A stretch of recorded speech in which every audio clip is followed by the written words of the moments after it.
This is the Senate Special Committee on the COVID-19. With us is Senator Donna Mercado Kim and Senator Sharon Moriwaki. Online with us is Chair of the Committee, Senator Dela Cruz, I believe, Senator Favela, and as well as Senator Jarrett Keohokolole are also online, and they are not here as they still have not received their test results. And I am Senator Michelle Kidani.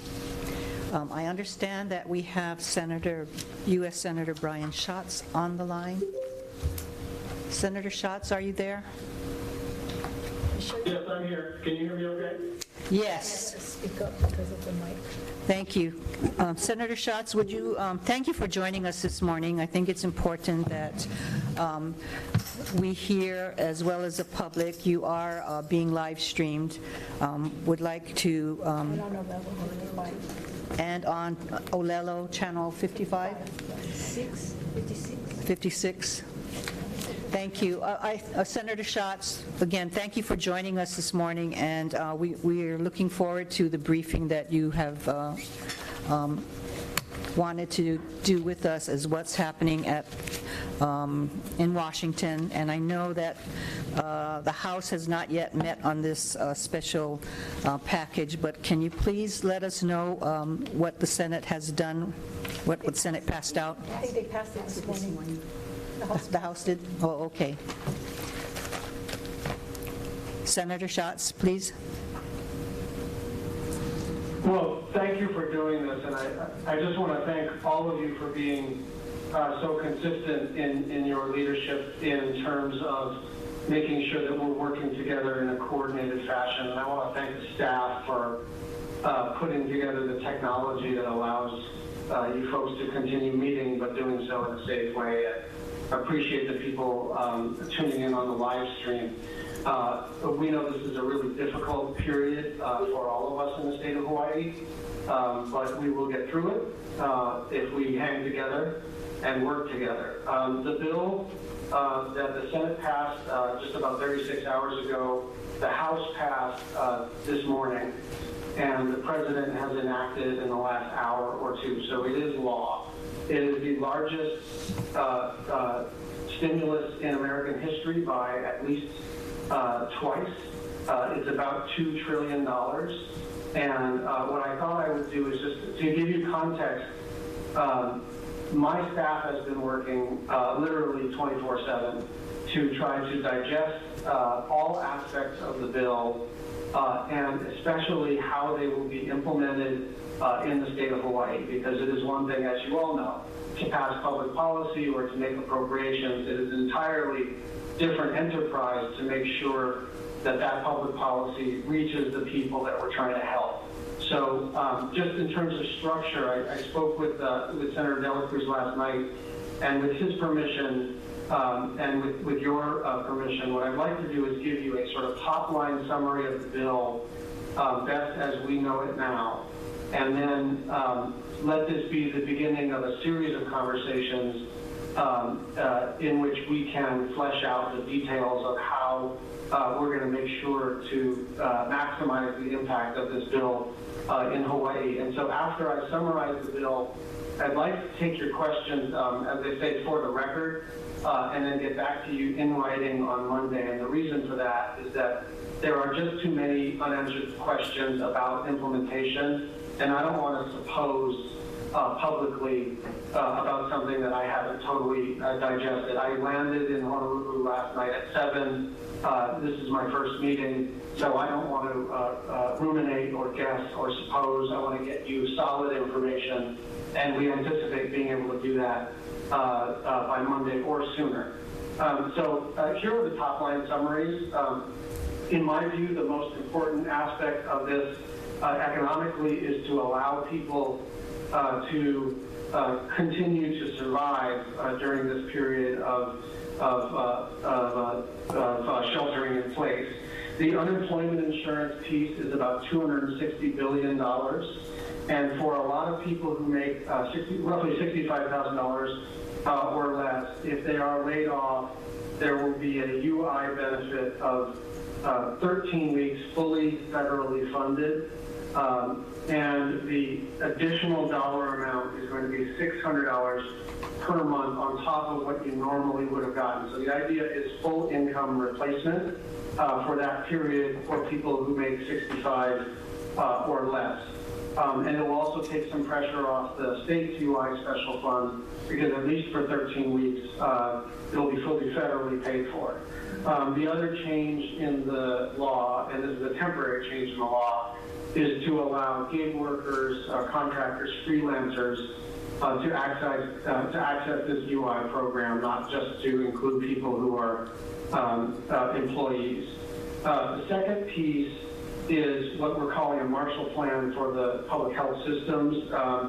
This has to do with PPE, which we all know there's a worldwide shortage of, potentially ventilators, but also the kind of cash subsidy that our clinics and hospital systems are going to need as some of their revenue generating elective processes and other procedures are being postponed. Their fiscal situation is getting quite dire. So that's $150 billion and what you will get. And most of this is not, it's not grant applications. Most of this is a per capita or pro rata share in order to just get the money out as quickly as possible.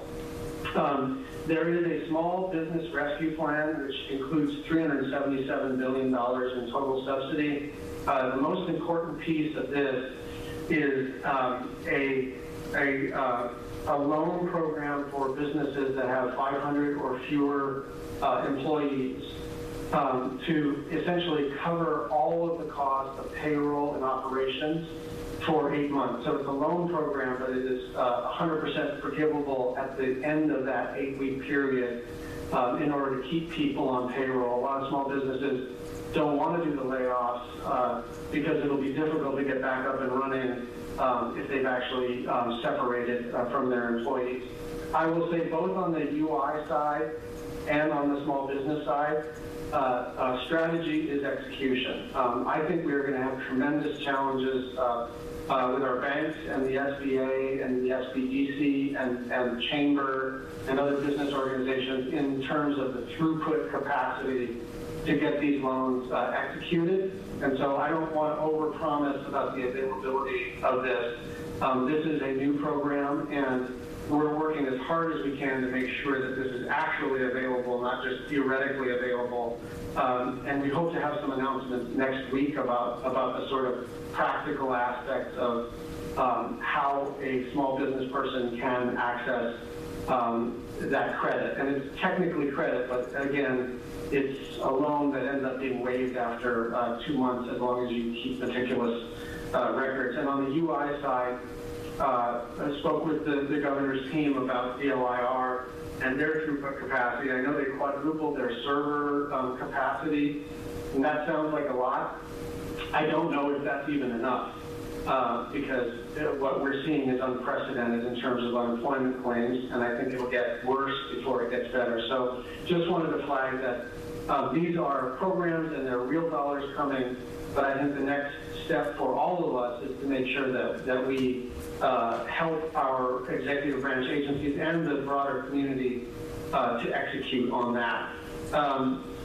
We also have a cash payment program, which I think is helpful but not the main thing. The media has sort of covered this because it's the most easy to understand, but it's essentially $1,200 checks to anyone making 75 grand or less, or couples filing jointly 150 or lower, and then $500 per child. That's a one-time cash payment. So it will not sustain people for very long, but at this point, every little bit helps. And then there will be money for states and counties. And just frankly, we are going through the statutory language and trying to calculate on a formula basis how much our states and counties are going to get. The one thing I'll flag for you is that this money, as a matter of federal law, is to be spent on COVID-19 response. This is not for plugging budget holes. This is for dealing with either the economic or healthcare aspects of COVID-19, and we will let you know as soon as we have those dollar amounts nailed down, but I don't want to make an announcement and have the number be wrong. And then a couple of other things. On the consumer side, there is going to be some student loan relief, and there will be some mortgage forbearance and rent forbearance, but the kind of categories of individuals that qualify is still being sorted out. It has to do with whether or not you're in a unit that has a Fannie Mae or a Freddie Mac mortgage, and so it gets rather complex. So we achieved something on mortgage and rent forbearance, but not as much as we would have if the Republicans were in charge of the Senate. But there will be some relief. I just want to make sure that when we describe all of these benefits, that we do so in a way that everything is actually true. And so I apologize for not being able to flesh out in greater detail how all of this is going to work. But the bill just got enacted about an hour ago. But I thought it was important for us to at least tell you thematically what this bill does, and then go from there. With that, and with the permission of the chair, maybe what we could do is just take these questions verbally for the record. If I have an easy answer, I will give it, but for the most part, what I'd like to do is get you answers hopefully Monday, and if there are more complex questions, it may take a little longer, but I'd like to sort of measure twice, cut once, and make sure every piece of data coming out of our office can be relied upon 100%. Thank you for that input, Senator. I will start with a question. You mentioned some sort of mortgage relief. What about rent relief? He said rent and mortgage for. Did that include rent? We do think there's rent relief for certain renters, but we want to make sure we pour through the statutory language and also talk to HUD and the Federal Housing Finance Agency and just make sure that we accurately describe who's eligible for it. And this is generally a forbearance of rent and not a waiver of rent. But we will get you better details soon. Thank you. Senators, questions? I do. Senator Kim? Thank you, Senator Schatz. I've been getting calls from constituents and small business owners, and I understand with bills like this, it's very hard to know all the details and how it's going to be implemented, so we appreciate whatever you can help us with. The first question from small businesses is, for the loans, if they keep their employees, what if they let one or two go and keep the majority of it? Is it the entirety of 100% of all that employees in order to qualify? That's the first question. And the second question is, how would they know if they're going to be able to this turn into a grant or be stuck with a loan at the end of the period? So that's the two small business questions. Senator Kim, these are exactly the questions that my staff is trying to get the answers to, and we do anticipate having a pretty good clarity on a couple of those questions and others, just sort of the basic mechanics of who do I call, how do I access this, what are the record-keeping requirements, right? What, as you say, what happens if one of my employees separates? Does that make me ineligible for the loan forgiveness? All of those questions, we hope to have greater clarity by Monday. And we're working with the banks and the credit unions and others to make sure they know how this works, because they're going to be on the front lines of extending the credit, and then the Fed actually picks up the loan after the credit is extended. So we will get you answers. I'm hoping Monday, but I want to give my staff, well, here's the thing. It'll be as soon as possible, but not before we're sure, Right. because we don't want to give you bad information. Appreciate that. Just that the businesses are anxious because they're carrying the load right now unknowingly, so the sooner possible would be appreciated. The other question, or Yes. people that have contacted me are saying, if people are making up to $75,000 and they're still employed and they still have their health benefits, why are they going to get the $1,200 credits and so forth when others who are lost their jobs or unemployed, will get the same amount?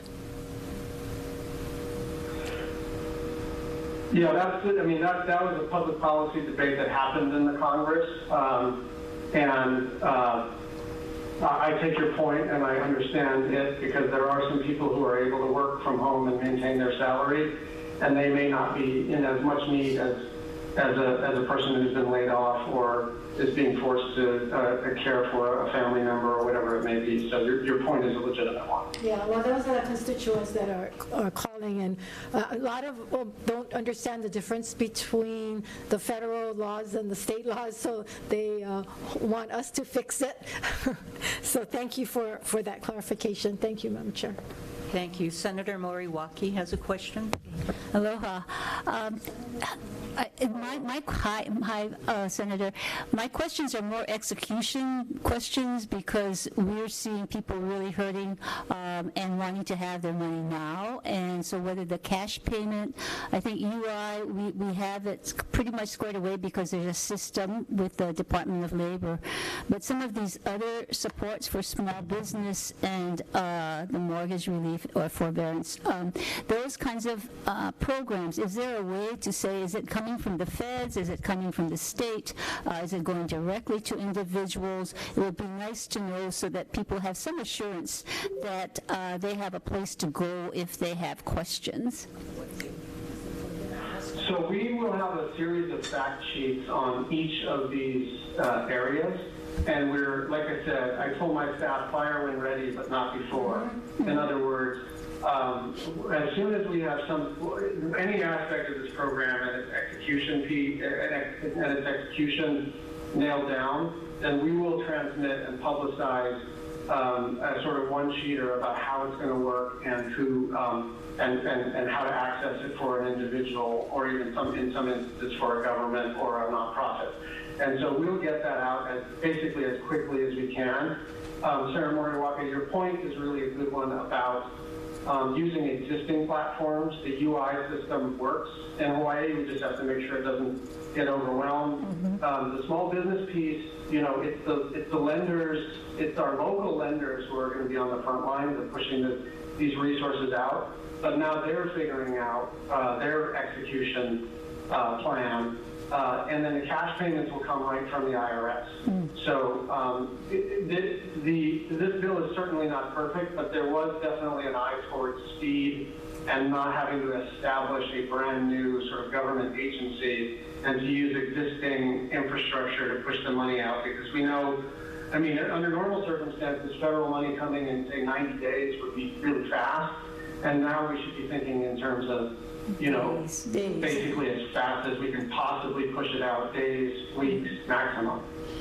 So just on the question of the IRS sending out the checks to individuals, a number of these individuals may be not working to the level of paying taxes. Is that being handled from the DHHS connection, or how will those who don't have a salary or something where they would be paying taxes? I want to take that one for the record. I don't know the answer to that. Okay, thank you so much, and thanks for your help with this. Senator, I will follow up. Senator Kim has a follow-up question. Senator Schatz, following up on the small business, I just got a text message asking me what happens after the 8 weeks if we are still in the situation and businesses still are able to get back operating. Is there any idea what, and if they have to lay off people after the 8 weeks, what happens to their loan or what happens to that? So if that's a thing that you can look into, it would be appreciated as well. It's a good question, and in a lot of ways, it's the question. What happens in a couple of months? What happens in several months? We don't know beyond the next couple of months in terms of the spread of the virus, in terms of its economic impact, in terms of public policy. So I think it's really important to level with the public about the level of uncertainty here. We're, as the President said a couple of days ago, we're not going to reopen the country around Easter. That's untenable. And so I wish I could give more reassurance or more clarity about what would happen 8 weeks after the government essentially covers the payroll for a small business.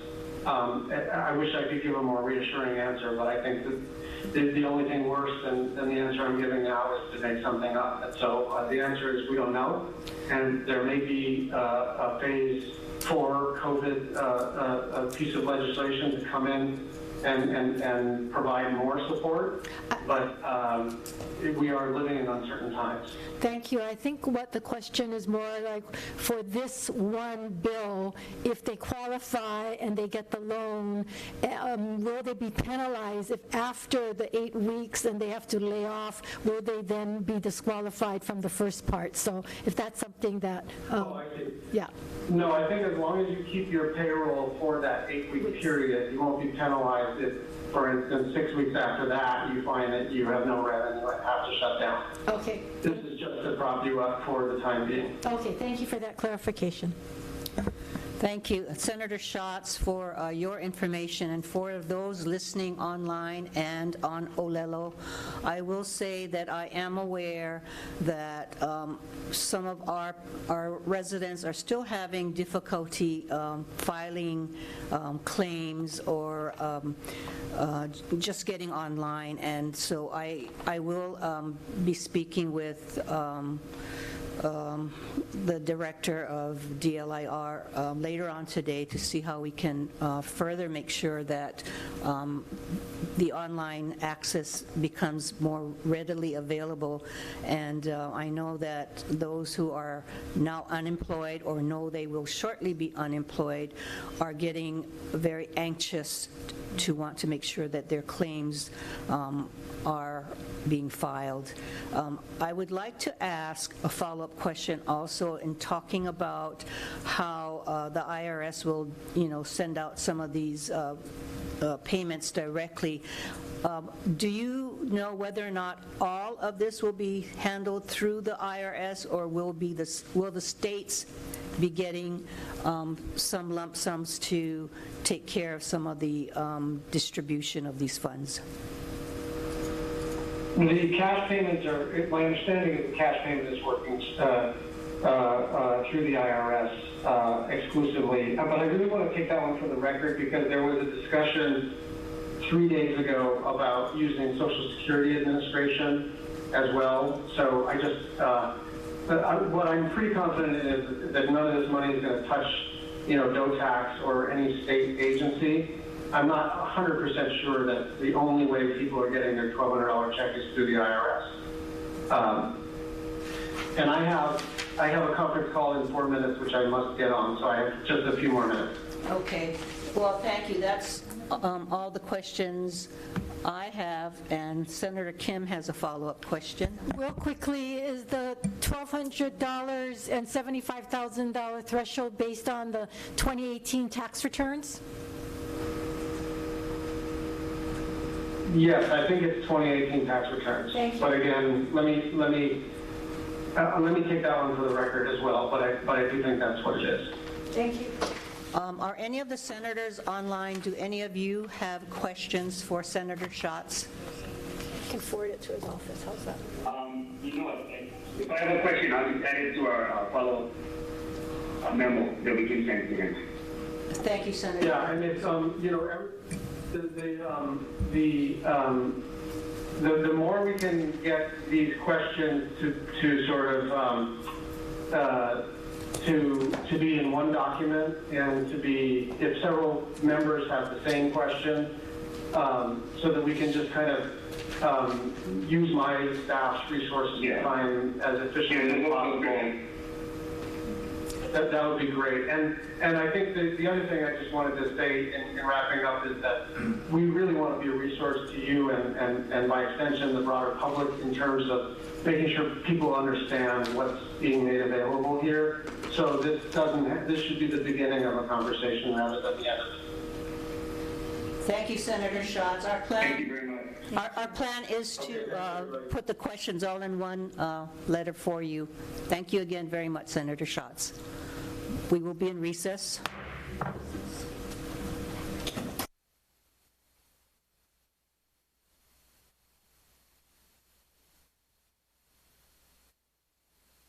No, she excused you. Oh, well, then thank you very much. Okay, everybody. Thank you. Thank you. Thank you. And thank you. Let me just turn this mic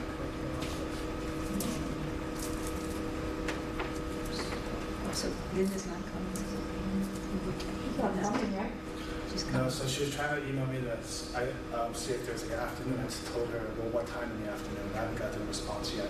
I know, she's just putting us off. That's on a delay. That's like a 10 or 15 second delay. What? Give her a time. You have, Yeah, we have a window. Yeah, I'm Between 2:30 and 4. Let me text her between 2:30 and 4. It's off. Your email, Right, she sent out, 3:30 what list do you use? Your email? to you folks. I don't know, your email, just like to the community. Yeah, to my district. Wait, sorry, Senator. Yeah. Lalo. Wait, Sorry, Lalo has to turn off the mic. Can you make I have a call district and list. ask what the line to Lalo is? Right From hold on.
Thank you, and I apologize for the 30-minute recess. We were expecting Linda Chu Takayama, the governor's chief of staff, but apparently she did not see the invitation to attend, and the purpose of her attendance was to request information that we had asked of all the departments over 2 weeks ago and had not received because the departments were instructed by her to give the reports to her. And we are still awaiting for those reports, and that was the purpose of having her attend the session this morning. We are hoping that she will be available to attend later on this afternoon. We are now at our 12 o'clock agenda. With the Department of Transportation, we have here our Deputy Director, Derek Chow of the Harbors Division, and online we have Ross Higashi of the Airports Division. Deputy, thank you for being with us this afternoon, and I guess we can start with an update with the Harbors Division. Yes, ma'am. Thank you very much. So Derek Chow, Deputy Director for Harbors Division. Senators, I will provide you an update of what's happening in the harbors in general, specifically with what's happening with the cruise lines, but also with the cargo shipping as well. The cargo shipping is the easier and the quicker of the two, so let me just tell you that the cargo operations throughout all harbors, including Honolulu and the outer islands, are all open for business, and the only thing that affects business is the volume, but whatever comes in to the harbors normally scheduled will continue to be processed through the harbors. At this point, we do have some reports, although they can't specify the actual numbers, of some decline in cargo that's being received in Hawaii, partly in part due to the tariff situation, but maybe also with the manufacturing problems that are being experienced throughout the world because of the COVID-19 crisis.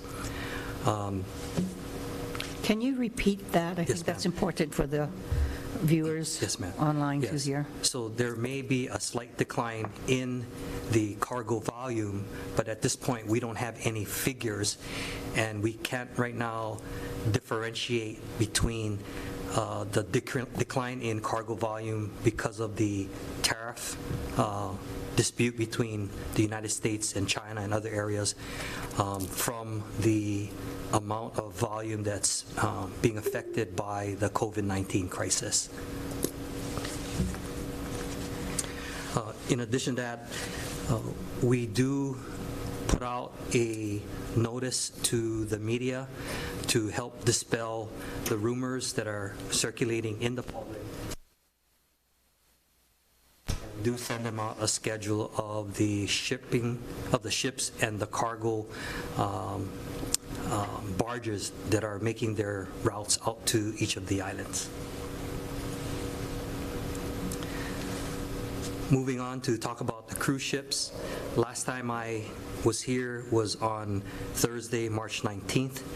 Since then, on March 20th, we had the cruise ship Maasdam, which is a Holland America line, called the port here in Honolulu. That ship did receive supplies and fuel, and only Hawaii residents and a passenger that needed acute medical attention and her husband were debarked from the ships. The ship, once it was refueled and resupplied, continued on her way, and I believe she ended up going to San Diego with the over 800 passengers that remained on the ship after they arrived in Hawaii. Prior to the Maasdam arriving, we were told that none of the passengers on that ship had been tested positive for COVID for at least 14 days since they were at their last port. During After that time, we were aware that the Norwegian Jewel, which is a Norwegian cruise line ship, wanted to call to port. That ship was originally scheduled to sail in the French Polynesian areas and discharge all their passengers in French Polynesia. It had about 1,700, almost 2,000 passengers, over 1,700 passengers, none of which were showing any symptoms of COVID-19. They requested a port call to refuel, to resupply, but also to disembark the passengers. We refused initially for them to disembark the passengers. However, we were told later, or informed later, that the ship was experiencing propulsion problems, problems within its engine system, and that it needed to offload its passengers so that they can continue to work on the problems, and if they needed to continue on their way to the mainland without having to worry about their passengers. On the 21st of March, Norwegian Cruise Lines submitted a passenger transfer plan. In that passenger transfer plan, they assured us that none of the passengers, with the exceptions of Hawaii residents, would be discharged into the general population in Hawaii. That plan included disembarking passengers, going through a health screening, going through the terminal, being placed on chartered buses, and then being placed on chartered airplanes out of Honolulu. We gave the approval for the transfer plan in the early morning of March 22nd, Sunday. The ship arrived in Honolulu in the afternoon of March 22nd, Sunday. The ship was docked, but no actions were taken at that time for the shipper on the ship. Starting on Monday, March 23rd, CBP inspected the ship, processed all her passengers and crew. There were 8 flights scheduled, charter flights scheduled to depart Hawaii with cruise passengers. Of that, only 5 flights actually departed. There were airline problems in getting those chartered planes to Hawaii, and in doing so, it backed up the ability for us to transfer passengers onto the planes. So the passengers were held overnight. The passengers that remained were held overnight. On Tuesday, March 24th, passengers debarked, continued to debark the ship. Again, they were health screened, they were placed onto chartered buses, and they were placed onto charter planes. Of the flights that were scheduled, only 4 were actually able to depart, and one was held over until Wednesday, March 25th. On March 25th, the last interval of passengers were discharged from the ship, went through the health screening, were placed on chartered buses, and were placed on chartered planes, and exited or flew out to Los Angeles. The 8 Hawaii residents were discharged from the ship on March 22nd, and they were placed in chartered limousines and taken directly to either their homes on Oahu or directly to the airport and placed on small charter planes to the neighbor islands, Kona, Maui, and Kauai. So not at any time were those passengers discharged into the general population. We believe that the Norwegian Cruise Lines had an airtight plan to keep their passengers out of the general population. And while that plan did have some of the hiccups, they were able to address those as they occurred and were successful in getting all passengers out to their homes.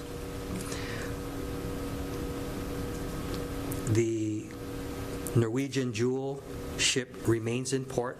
I just verified that on my way in here, while it continues to undergo repairs to the engine. I don't have a ETA on when the engine problems will be fixed and when it might be sailing on. The plan is once the engines are fixed, the ship will continue on to Florida, where it will hold up until the cruise operation suspension is lifted. No crew are allowed to leave the ship. All crews restricted to the ship at this time. The morning of March 25th, the Norwegian cruise ship was shifted forward into Pier 2, and another Norwegian ship, the Norwegian Regatta, which only came in for resupply and refuel and no passengers, came into the port and left the port this morning at about 8:30 with supply and fuel. No passengers are on that ship, and no crew were allowed to debark from that ship.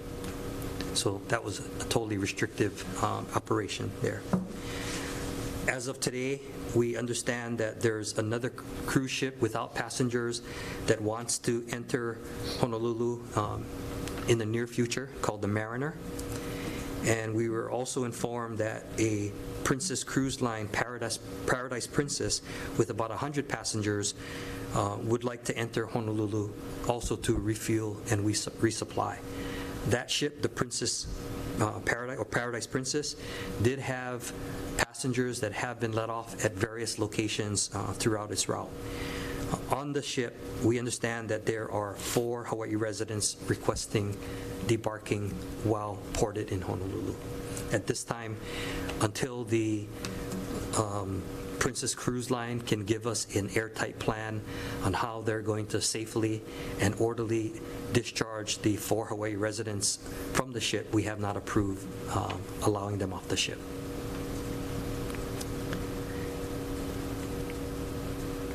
All Hawaii passengers that are taken off the ship were informed of the need for a 14-day quarantine, which we believe they are doing because they were taken directly to each of their homes. And at this time, we are not aware of any other ships wishing to call port into Honolulu. And the last thing I'd like to inform you on is that since the suspension of the cruise operations, there's at least 11 ships that have canceled their ports of call to Honolulu. And through May 9th, other ships have also canceled their ports of call. So it looks like about 25 or so ships have canceled calling on the Port of Honolulu through at least May 9th at this time. Pending your questions, that's the conclusion of my report. Thank you, Deputy Chow. I'd like to start with the question of those ships, cruise lines, et cetera, that are coming into our harbors unplanned. Yes, ma'am. To refuel and resupply. Are we prepared for the refueling and resupplying without depriving our state from that fuel and those supplies? Yes, ma'am. So, as I was earlier saying with regards to harbors operations, I forgot to mention that oil supplies and refinery operations still continue as normal, although the consumption has been reduced. So as the ships are scheduled to bring in fuel, to bring in oil, crude oil into Hawaii, those ships are received by PAR Hawaii, and PAR Hawaii is producing the fuel that is required to meet the demands. So there is no problem with meeting demands for the fuel of these ships. Similarly, cargo continues to come into Hawaii, and the supplies that are going onto these cruise ships are at sufficient quantities to be able to resupply those ships as well. But you also stated that you don't know yet the volume of some of the decline of goods coming in. So is there any way that you guys are going to look at that and make sure that we're not resupplying ships, but that is going to take away from what we need locally? Yes, ma'am. So the Matson and Pasha in particular I've asked them to give me more specific numbers on what the decline has been in the amount of cargo coming in, but they assure me right now that it's small and it's not affecting our ability to supply the rest of the population. But Thank you. I will continue to monitor that. Thank you, Deputy Cho. Senators, questions? Senator Thank you. Kim? Hi, Derek. Just a follow-up. So some of these supplies, are there any of them that we have a shortage in Hawaii, like toilet paper, wipes, disinfectants, stuff like that, that these ships are asking for, that will take away supplies from our local residents? Specifically, I'll have to ask them that question about those particular supplies. At this point, I don't know.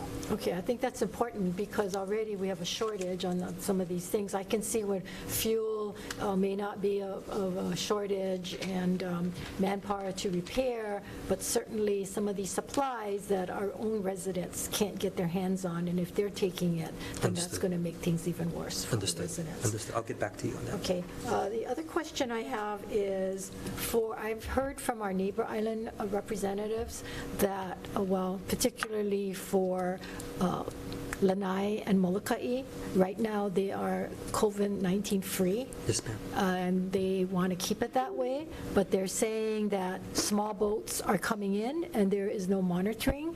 No one is, they're letting them come in and people off and so forth, and they're concerned.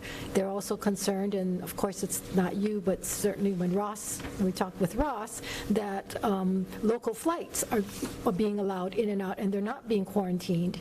And they're very concerned because Molokai and Lanai do not have the resources. If somebody gets positive, they're going to have to be medevaced out of the neighbor island. It's going to, tax our resources here in Honolulu as well. So they're very concerned that they want to make sure that, their islands are kept free. And the only way they're going to do that is these people get restricted, or there's a lot more screening as well as quarantines.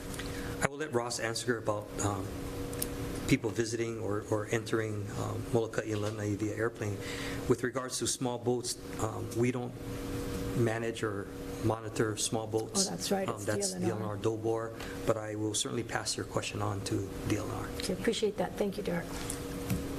Thank you. Senator Moriwaki. Thank you. Just to follow on that, hi Derek, thank you for all your work, is that I know you had mentioned earlier that you work with the Customs and Border Patrol, and do they monitor all the waters, and they would also be monitoring small boats that come in? I think the concern is all the ports should be monitored, and I just wondered whether you could coordinate with Land and Natural Resources as well as with CPB. I certainly will bring that up with Land and Natural Resources. I know the U.S. Coast Guard does monitor and require reporting from all ships coming into the commercial port. I'm not sure what their exact rules are with the small boat harbors. If the small boats are local boats, just going from harbor to harbor, there may be less requirements than those that are coming from the outside. I think but we're will concerned about pass the it on. outside coming in Yeah, and yeah. trying to protect all our borders. Yes, ma'am. Yeah. Yes, ma'am. Also, in terms of the cruise lines that are coming in, you had mentioned earlier, and I think the last time we met, that NCL was very good. Maybe some of the other cruise lines weren't so cooperative. What is the status of that, and how are we monitoring all of that in terms of the next month or two?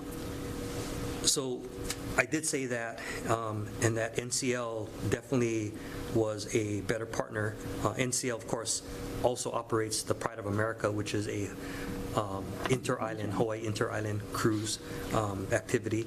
So they have obviously more commitment to being here and working with us, and they put a lot of time and effort and definitely expense in seeing that their passenger transfer plan was successful.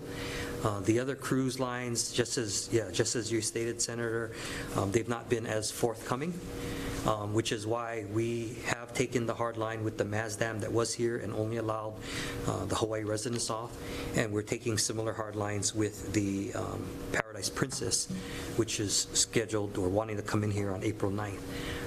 We have not heard that they will provide any or cooperate and provide any kind of plan that's going to show how they're going to control even just the Hawaii passengers from getting off. It's unfortunate because those Hawaii passengers will then have to go to the next location and fly back to Hawaii. So if there was a way they could come up with a plan, we definitely would like to help them get the Hawaii passengers off. So in terms of the health screening, is that a protocol that you have that you're requiring of all the cruise lines when they do come in? Because you said NCL has one. If the Princess is coming in, would they have that stringent requirement as well in terms of how they do the health screening once for all the passengers who are disembarking? Yes, ma'am. So the cruise line itself does health screening on the ship. And they do that during the course of the cruise, but certainly before entering Honolulu, because they're required to report to the CDC and the Coast Guard what the health is of that ship. Even so, when they debark from the ship, we, the state of Hawaii, have contracted with American Medical Response and Dr. Ireland, who a lot of us must, a lot of you must know because he's been in the news lately. But he and his team are doing health screening as the passengers get right off of the gangway. Okay. And then if there's any sign or temperature, they are then pushed immediately to the doctor or they're sent to the emergency. But we do that second level screening even after the ship does their own screening, and it's only until they pass that level of screening are they allowed into the terminal and then onto the chartered buses. And then you have a protocol on instructing them on what the quarantine would look like and what some kind of reporting at the end of the quarantine period, so that we know that these people are really clean of COVID. So the passengers that are staying in Hawaii are given a piece of paper that describes the requirement for quarantine and what they're supposed to be doing. The passengers that are then passed on to the mainland or on chartered flights, they're not given that same paper because it depends on how their destination handles their quarantine requirements. What's the follow-up on those that are required to quarantine? On the Hawaii residents, well, prior to the proclamation, it was voluntary. So now we're developing procedures on how we verify with these passengers. So we have their contact information because obviously we scheduled charter limousines to take them to their homes. So we will be working with NCL to get that information, and we'll do the follow-up of about a dozen passengers, dozen Hawaii residents. So you're not following up with them as of right now, No, ma'am. but you intend to? We will, yes, ma'am. At the end of the 14-day period. Yeah, well, I'd like to do it throughout just to make sure that they understand that the proclamation is in effect and that remind them of how long the quarantine lasts, but also remind them that under the proclamation, they're supposed to stay at home. I understand that Korea has an app, heard it this morning, for these people that are quarantined, and that they can, in fact, get on the app, or they have to get onto the app, and then they have to check in and do certain things. Okay. So that would be something that, can you look into as to how we can get that app? That might be something that, could also help to monitor. Because the question becomes, at what point do we know that people who are quarantined and those who are in fact positive is then safe to go back into the Yes, ma'am. public? Thank you. We have a question from Senator Jarrett Keohokololi, who is online. Jarrett? Yeah, thank you, Senator Kidani. Thank you, Director, for being here. And again, appreciate the initiative and the work that you have put in to get a handle on the cruise ship situation. Can you just help me understand again, really quick, the different entities that you've had to coordinate with in order to come to these decisions and roll out this plan for the cruise ships? Because you mentioned last time, is it the U.S. Coast Guard? Yes, sir. And Customs and Border Patrol? Yes, sir. So so have you all? Go ahead, sir. Go ahead. If I may, sir, then let me talk about the process that we went through, both for allowing the ship to come in just to refuel, resupply, but allowing the Norwegian Jewel to come in and disembarking passengers. So for all ships, they have to do the on-ship monitoring, and that information is then provided to the U.S. Coast Guard and the CDC. If at any time the ship reports that they have positive COVID passengers or possibly positive COVID passengers, those ships are refused entry into our harbors.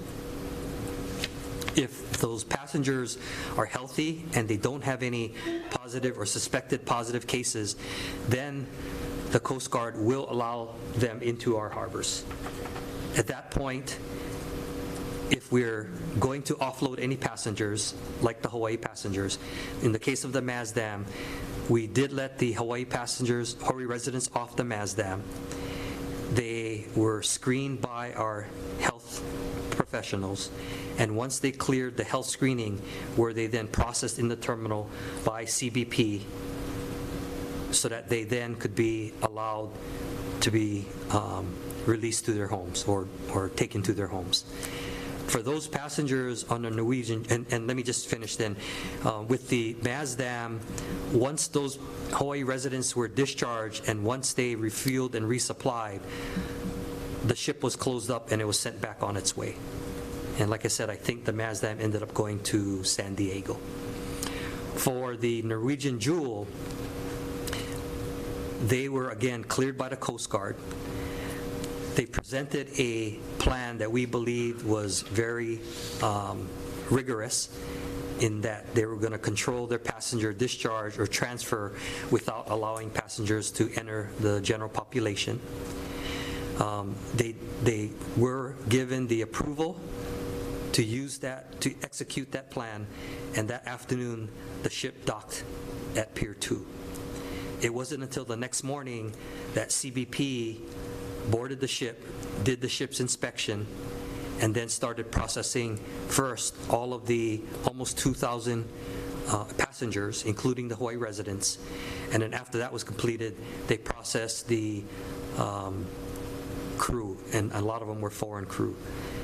After the CBP processing, those passengers were let off the ship in accordance with the groups that were boarding each of the charter planes. So there was total control over how the passengers were disembarked. They were disembarked by their flight schedule, and then they're placed directly on buses. If they did not have a flight schedule that day, or there was some delay with the flights or the buses, they were held on the ship. They were not released from the ship. Only until the buses and the planes were ready were they allowed to leave the ship. But once they left the ship, they went through health screening. The CBP processed them. They went through health screening.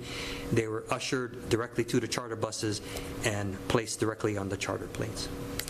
Once all the passengers were disembarked and the Norwegian Jewel receives its supplies and refueling and fixes, in this case, its propulsion problems, it will continue on its way to Florida, where it will be home ported until the cruise operation suspension is lifted.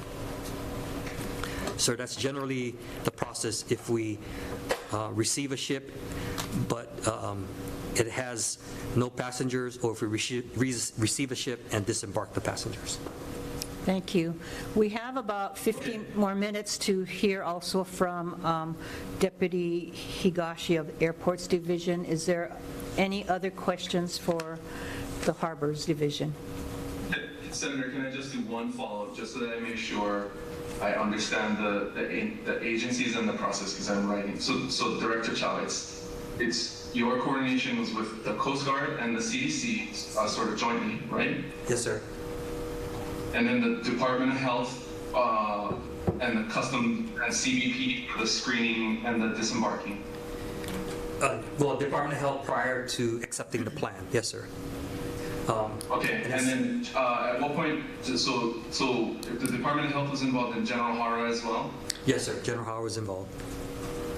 Okay, and then as a part of that command, the incident command structure that General Hara sits on, there was some interface before the disembarking with the governor, correct? Yes, sir. And then with Linda Chutakayama? Yes, sir. That's correct. Okay, thank you. Thank you, Senator. Thank you. Without further questions, thank you, Deputy. We are now going to go to Deputy Ross Higashi with the Airports Division of Department of Transportation. Ross, are you still there? Yes, I am. Okay, Good afternoon, Senators. good afternoon. First of all, I want to apologize for not being there in person. I think you guys know why I'm not there, but I'm quarantining myself. I just wanted to share with you guys. Today is my 9th day waiting for my daughter's results. She flew in from Seattle 9 days ago. I still haven't received the results. I'm hearing that there's a lot of other people that have not received their test results as well. That is kind of concerning to me from a higher level. For the airports division, I want to start out by saying that we've rolled out the policy and procedures for arriving passengers relating to the 14-day mandatory self-quarantine effective yesterday at 12:01 a.m. Through April 30th, unless it's further extended. As far as operations are concerned, kudos to our managers at every airport. They're working tirelessly from the first flight that comes in to the last flight that arrives as well in that day, or like yesterday. I wanted to report that there have been no issues. We're screening flight crews and we're taking information from all passengers. The airlines are helping out. Our own staff is helping out. The HTA is also supporting the situation where we have to collect all of these agricultural forms that are put into a database through HTA, which is shared with the various county emergency management agencies. So HTA is maintaining all information on the passengers that ranges from their name, the date that they arrived, their accommodation, and so forth. So there's a lot of information on the passengers and to track them down. I think there was a question earlier about inner islands. Again, if you follow General Hara's procedure or policy, it does say that all inter-island passengers will be exempt from the 14-day mandatory self-quarantine protocols. That is something that, again, we understand that there could be passengers going back and forth. Somebody could come in from the mainland, take a flight out to the neighbor islands. That could pose a problem, but again, that's the protocol that we are following at this time. Just wanted to share that as well. Let's see, there's a lot of good statistics. If you take a look at the DBED website, also the airport's website has the most up-to-date information on flight schedules. And I wanted to share with you folks some statistics. Yesterday we had a little less than 1,600 passengers that came to our islands. The average is about 30 to 35,000 per day. This number of 1,600 I'm expecting to further decrease as the days go on. Let's see. We're also screening FBOs and cargo. How that works with the private jets that come in. They're given the same procedure as far as 14-day quarantine, and then also for the pilots, every pilot, all the flight crews, they get tested for their temperature. So far, no flight crews have tested where they had a fever at all. So that's good news. Let's see, any other information? That's about it for me. If you guys got questions, I'd rather have you folks ask questions at this time. Thank you, Deputy Higashi. Senators, questions? Senator Moriwaki. You were online before. What is your protocol in terms of the medical screening when they come off the plane and the instructions that they're given in terms of quarantine? Are you monitoring them after HTA does give them the ride to the hotel? But what is the protocol after the 14 days to assure that they are free of COVID? Is there any protocol that you have for that? There are a couple of questions in your question. Yeah. The first thing is as far as taking a passenger to the hotel, that's up to the passenger themselves of how they get to the hotel. Again, there's information on the website. The hotels are being notified from the pilot HT and their staff about the passenger that will be arriving at the hotel. As far as getting information from that website, again, the emergency management teams at each county is privy to that information. They were arrested yesterday. In fact, I think school was arrested and there was a lot of citations issued yesterday as well. So we're taking strict enforcement as far as what goes out in the community. But again, we're the airports division. We take care of any passenger that leaves the airport that's under the jurisdiction of the counties. I guess I was focusing on what you do at the airport. So this medical screening, as we heard from Harbors, they did have medical screening once they disembark from the ship. Do you have that kind of protocol for the airports? And then they also give instructions on the 14-day quarantine, what that would entail. Oh, yeah. Right, so we give them that order for self-quarantine document. So that document has everything that you're supposed to do once you come off the plane. And of course, at the bottom of that document, it does talk about a fine of not more than $5,000 or up to a year in prison. So there is an order of self-quarantine document that's given to every passenger that deplanes. And what about the medical screening or something when they get off deplane, I guess, when they deplane, in terms of what the Harbors does, they have a med doc going to screen them, even its temperature, something done when they deplane. Yeah, again, following the policy and procedures, the only ones that get temperature scans are the flight crew. As far as the passengers, they're the ones that give all that information as to where they're going to be staying, and that's the information that will help any type of emergency management agencies that want to check up on them to see where they are, to be sure that they are being self-quarantined. But they know that they need to be self-quarantined for 14 days. So just to be clear, you have no test when they deplane, nothing, whether it's temperature or any screening, they just are free to go with instructions with a 14-day quarantine? That's correct. I guess we're concerned that anyone coming off the plane, even if they're going, their residents and going to the neighbor islands or wherever they're going, are actually at least tested while you have them captive, so to speak, before they go into the general population. Have you had any thoughts from airports to do anything like that, since your number of passengers coming in now is declined, that you hopefully have staff that can do that? There's a concern there. I totally understand your question, but again, we're following the policies and procedures by General Haro. Okay. It's the policy and procedures that was issued effective March 26th through April 30th. Sorry, Senator. Senator Fajada. Yes, go. Proceed. I'm getting kind of confused here. Because when we had the guy Sergeant General in front of us, No. he said we don't have enough equipment, and then we were going to get more equipment.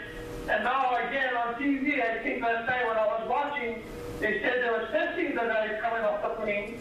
And then now I'm hearing today that we're not getting nobody tested, we're just taking the paper. Well, which is it? I don't understand. The crews get tested with the temperature scans, but the passengers are just providing their ID along with that agricultural form, which gives a lot of information on the passenger that gets put into a database. But to answer your question, they're not temperature scans. Okay, so when we had asked about the temperature scan, we didn't have enough equipment, and her general said he was going to get as much equipment and get enough people out there, unemployed hotel workers, unemployed restaurant workers, who's going to put them into committees and learn how to do the procedure, and so all of this hearsay, and now you're saying that now that it's in place now, he has another plan. I'm just following the plan that he issued out again. Okay. Senator Favela, Senator Favela, Senator It was issued Favela. out on March 24. Hello, Senator Favela.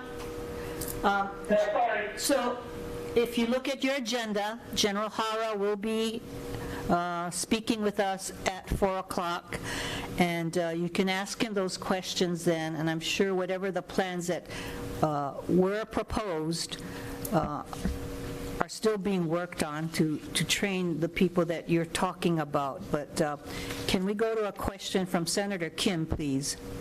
Thank you. Hi, Ross. I heard what you said about the inter-island exemption and understand that you are following the protocol from General Hara. However, General Hara is not there day to day. He's not the one that is seeing what's going on. And so are there any kinds of recommendations and protocols that you can recommend or that we need to put in place?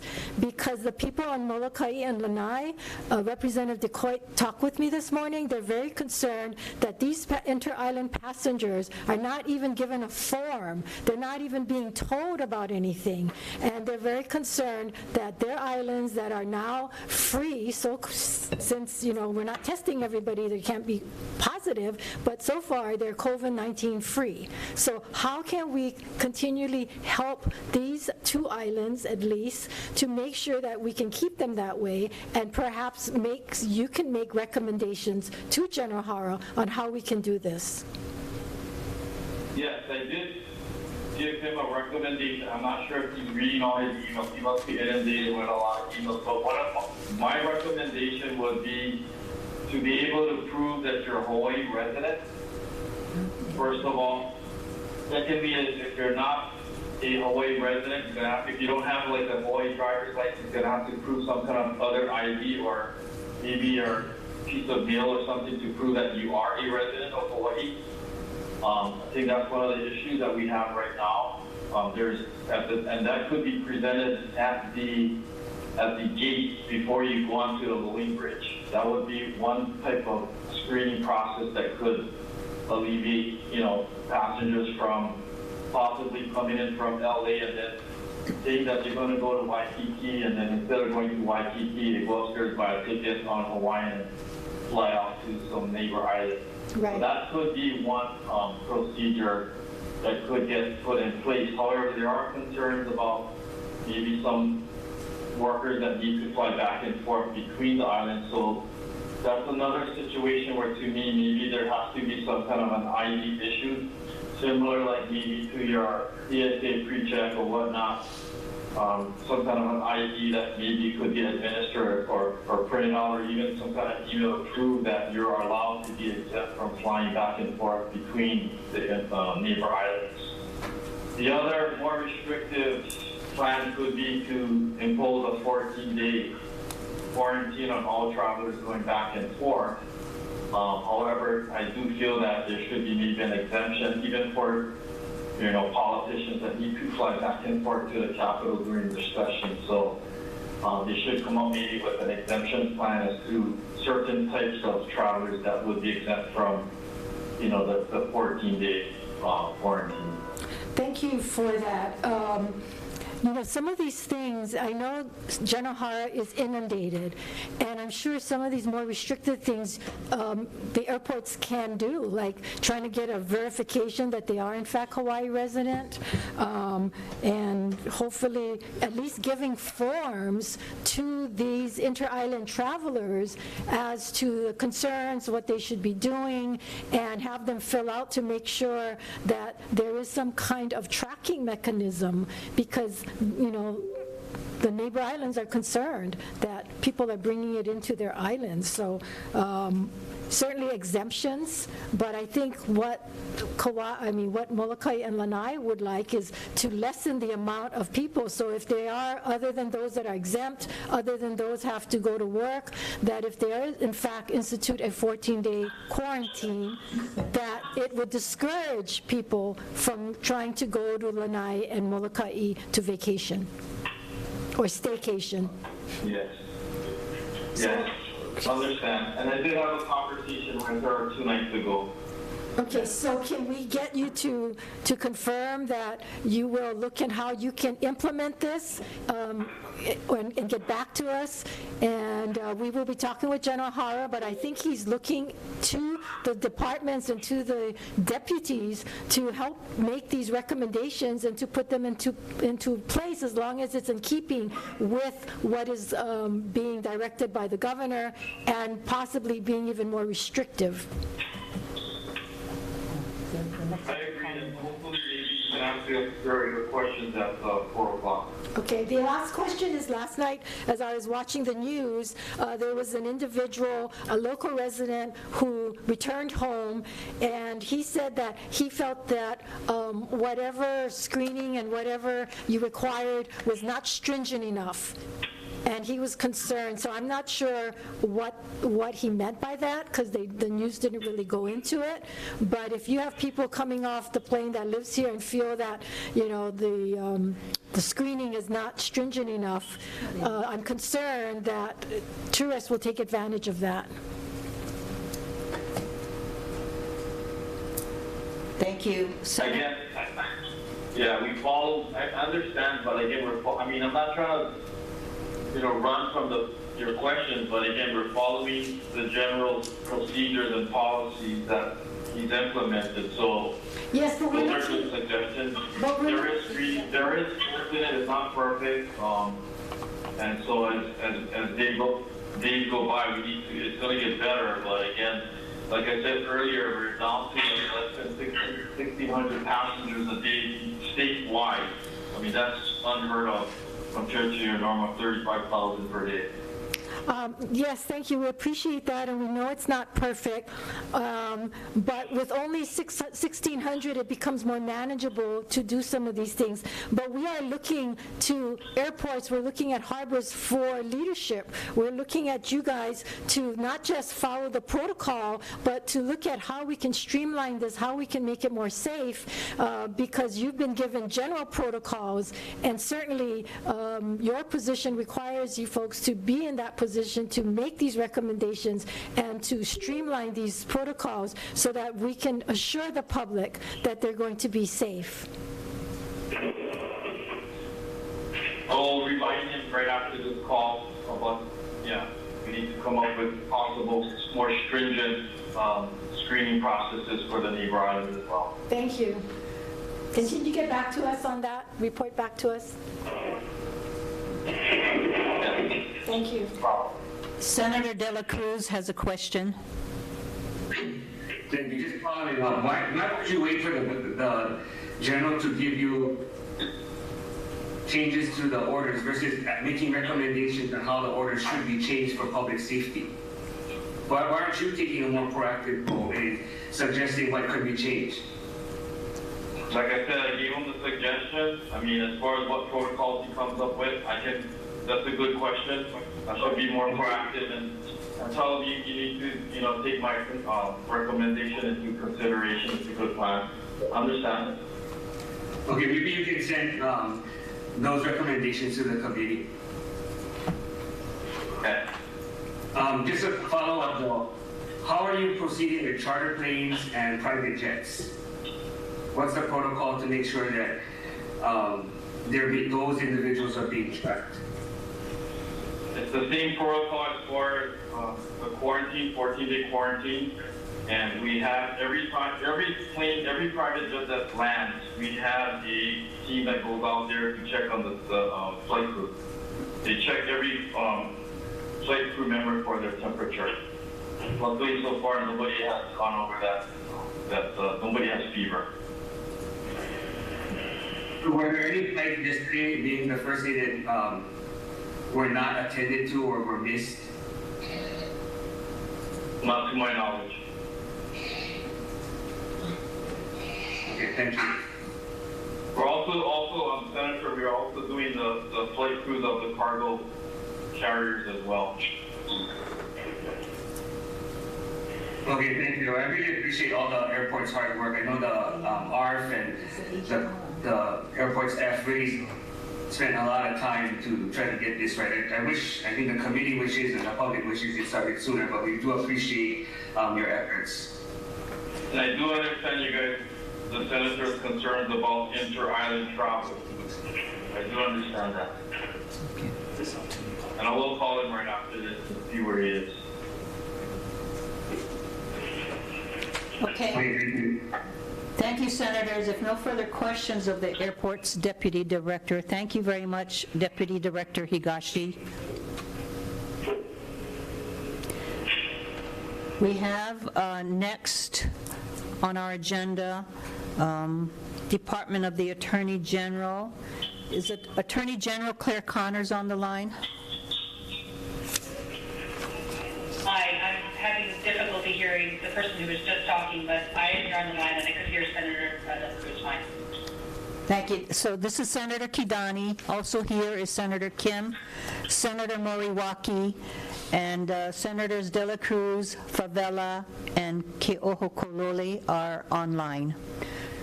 So thank you for joining us today, Attorney General. Can you start with a statement or a follow-up if you have any to present?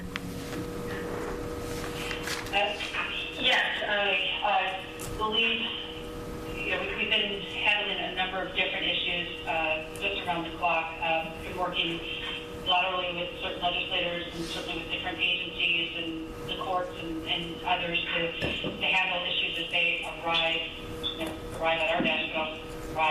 We're also working very closely with HIEMA. We've helped set up some of the operational components for HIEMA. We're managing, for example, the COVID exemption at Hawaii.gov, also the COVID COCUA.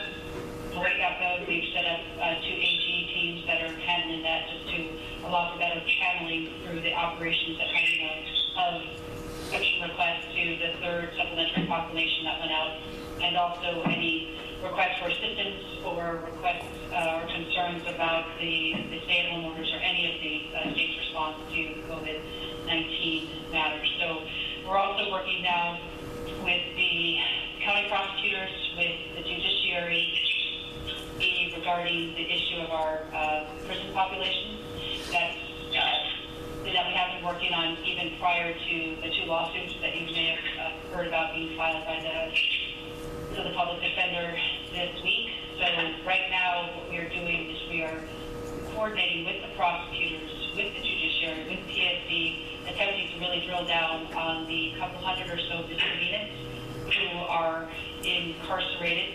The concern that I have, and it was raised in the pleadings that I filed on this, is that a number of those individuals who are in those misdemeanor categories are in there for a reason, right? They're in there because they've either committed some kind of DV offense, abused a family member, or they're in there on a petty because they have prior convictions or prior non-responsiveness to court orders, stay-away orders, things like that. So we do have an issue that we are trying to manage with just objective release of this population, but we are fully aware of the concerns that have been raised regarding the prison population and their susceptibility for COVID-19 to be introduced.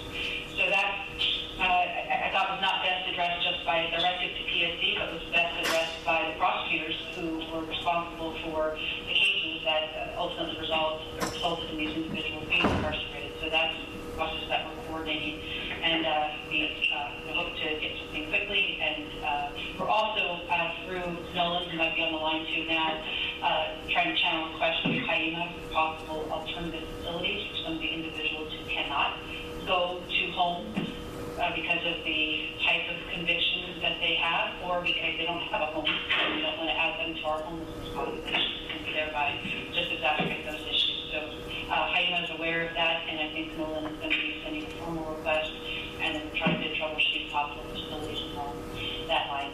There are a number of things that we are working on. If there is anything in particular that the committee wants to hear about, please let us know. We've been operating under Essential Services 17th, March 18th officially.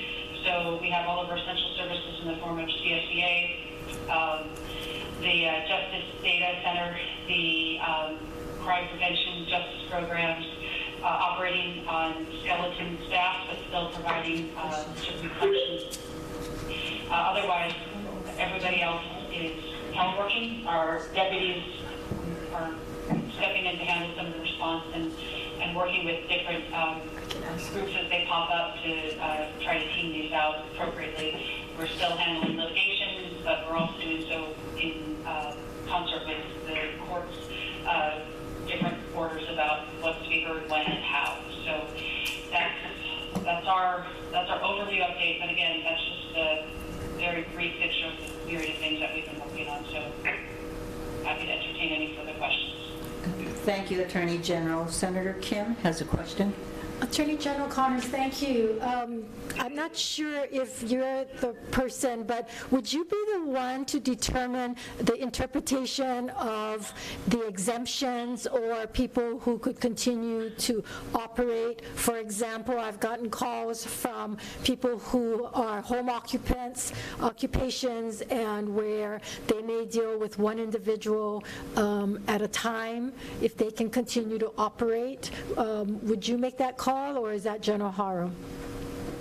If I understood the question, I had a little bit of trouble, but let me repeat it to make sure I understood. It is for those who need assistance identifying if they fall into an exemption under one of the proclamations, can they come to me assistance identifying whether they fall into it? And the short answer is yes. But the way we have set up the process is that General Hara needs to be looped in as well, because he is officially the one who would designate any additional exemptions that need be. So what we have done is we have set up for the public and for all who have or are fielding such questions an email that I have at least 11 to 15 deputies staffing around the clock. It's COVID exemptions at hawaii.gov. So COVID exemptions at hawaii.gov. And please feel free, Senator, to have any questions like that go through that email. We send out an immediate response, and then every day we send a report to General Hara, which I have access to as well, where we are handling these requests. A lot of them are the requests. A lot of them require sort of the same advice to be handed out, and we just thought it made sense for us to support the HYEMA operations by providing that advice on that kind of a basis. So I think the numbers are pretty large right now, upwards of hundreds and hundreds of people that have been submitting requests, but we are triaging and managing them and then funneling it up through General Hara as need be if there are gray areas that he would like to make a call on. Okay, can you say offhand as to if you work from home and, like, say if you're a tax preparer and you work with one individual, or if you happen to be a manicurist and you work with one person at a time, would that be an exemption? I'm sorry, Senator, I'm having trouble. The only person I could really hear clearly was Senator De La Cruz when he was talking. So because sounds like you're asking for legal advice, I'd like to be sure I hear that question clearly, and I just didn't. I apologize. Let me ask it again. I'll be louder because the mic for, I guess, meeting is different from the mic we have here. Can you hear me now better? I can, and I will take notes and repeat just to make sure I have your question down correctly. Okay. I was just wondering if, on the top of your head, if you can answer that if you have a home occupation where you meet with one individual, say a tax preparer or a manicurist who work out of their home and have a home license, would they be exempt? Right now, as I understand it, I don't believe so, but I actually think only because of the stay-at-home essential services. Taxpayers are essential, but I think we included accounting, but to the extent that it involves in-person types of consultation, that is something that we should drill down on a little bit more. And manicurists, I think, are not covered in any of the exemptions that I can think of off the top of my head. But please feel free, if you want me to take a look at that more carefully, just to send that my way, and then I will appropriately channel it through the COVID exemption / General Hara channel for you. Okay, I will also tell them to go to that to their email and ask that questions themselves. So thank you very much. Thank you. Absolutely, please do. That email out and try to channel these requests as best as possible. Thank you. Senator De La Cruz has a question. Thank you. Attorney General, I just wanted to find out if the governor will issue a supplemental proclamation to specifically suspend evictions and foreclosures during the emergency period. I guess a lot of constituents are getting spotty responses from landlords and lenders, and so any clarity would help. Sure, I appreciate that. So actually, it was the first declaration that the governor entered on March 5th that had the effect of suspending the certain parts of the landlord-tenant law, or affecting the landlord-tenant law. So it affected the foreclosure and eviction capabilities of the landlords. Actually, the ones who have been running at our the DCCA lawyers, OCP, has jurisdiction over that area. So it is true that as of the first proclamation on March 4th, the ability of landlords to evict and to foreclose was affected and suspended to certain degrees. I would like to defer to Steve Levins, who is the executive director for OCP, on specifics for that, and I can certainly set up. I can email him and loop you in to make sure that that response gets to you. Okay, thank you. Senator Moriwaki. Hi, Attorney General. A couple of things. One, just following up on an individual request. If a person, this older person, has been helping, not helping, but actually working for a contractor that goes in and does repairs in condos, has asked his employer whether he could stay at home, have some kind of temporary leave, and has been denied, is there any recourse for people like that? That is a good question, and certainly a complicated one at the moment, especially it depends on the status that he has with the contractor. I won't just defer that to Scott Murakami, but I would suggest is that I be allowed to vet that a little bit more carefully with my labor AGs, and then can do it in concert with Scott, and just make sure we're all on the same page there. And regarding the exemption, COVID exemption website, when you get all of these kinds of questions, I think they probably group together. Do you have a website or somewhere where you have a Q&A or FAQ for people so that you don't get constantly inundated with the same question, where people can actually go and see what might be some of the answers to the most asked questions?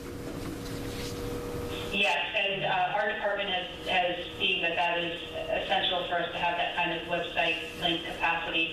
So we're working on that right now. We've just been trying to get out the emails themselves into the public. But yes, we agree that a website is going to be helpful, and we're working on that. Thank you very much for your work. Thank you. Senators, are there any more questions of Attorney General Connors? I have a question. Senator Keohana Kololi. Thank you, and thank you, Attorney General, for all of your work on this. I have two questions. One is a follow-up to Senator De La Cruz's question about the rental suspensions. Can you help us provide some clarity to homeowners about suspension of mortgages? And in particular, I think investor landlords, if the suspension of the landlord-tenant code requires or essentially prohibits eviction of a renter, are there any provisions in any of the emergency proclamations that allow or require some sort of reasonable forbearance or extension process on those mortgages? And I have one more question after that. Sure. Let me just address that, and that's why I think it's not quite as straightforward as just having suspended the evictions and the foreclosures. It is more complex and takes into account I will treat that as sort of a follow-up to what I will work with Steve Levins on, and then submit that response to both you and Senator De La Cruz. With respect to the homeowners' mortgages, I know that is something that the governor has raised and is trying to work with banks and industry on in sort of a separate, more policy-related moment. But I duly note that is going to be an issue as well. But as for the landlord-tenant and what that balance is, with respect to the landlords and the tenants, I will more fully vet that and that will loop in Steve Levins. Thank you. Okay, one more question. Senator Kim alluded to the tracking application that that South Korea reportedly has been utilizing to enforce things like mandatory quarantine orders. So I'm interested in understanding whether because the governor has broad authority under the emergency, broad emergency authority, it seems to me like for the state of Hawaii to consider implementing a program similar to that South Korean quarantine enforcement app, there would need to be some suspension of civil rights provisions. And I'm wondering, in your opinion, what it would take for us to get to that point, or what are some of the issues that you would be trying to make sure are clear in a potential supplemental proclamation if the governor elected to do that. It's not clear to me that he has.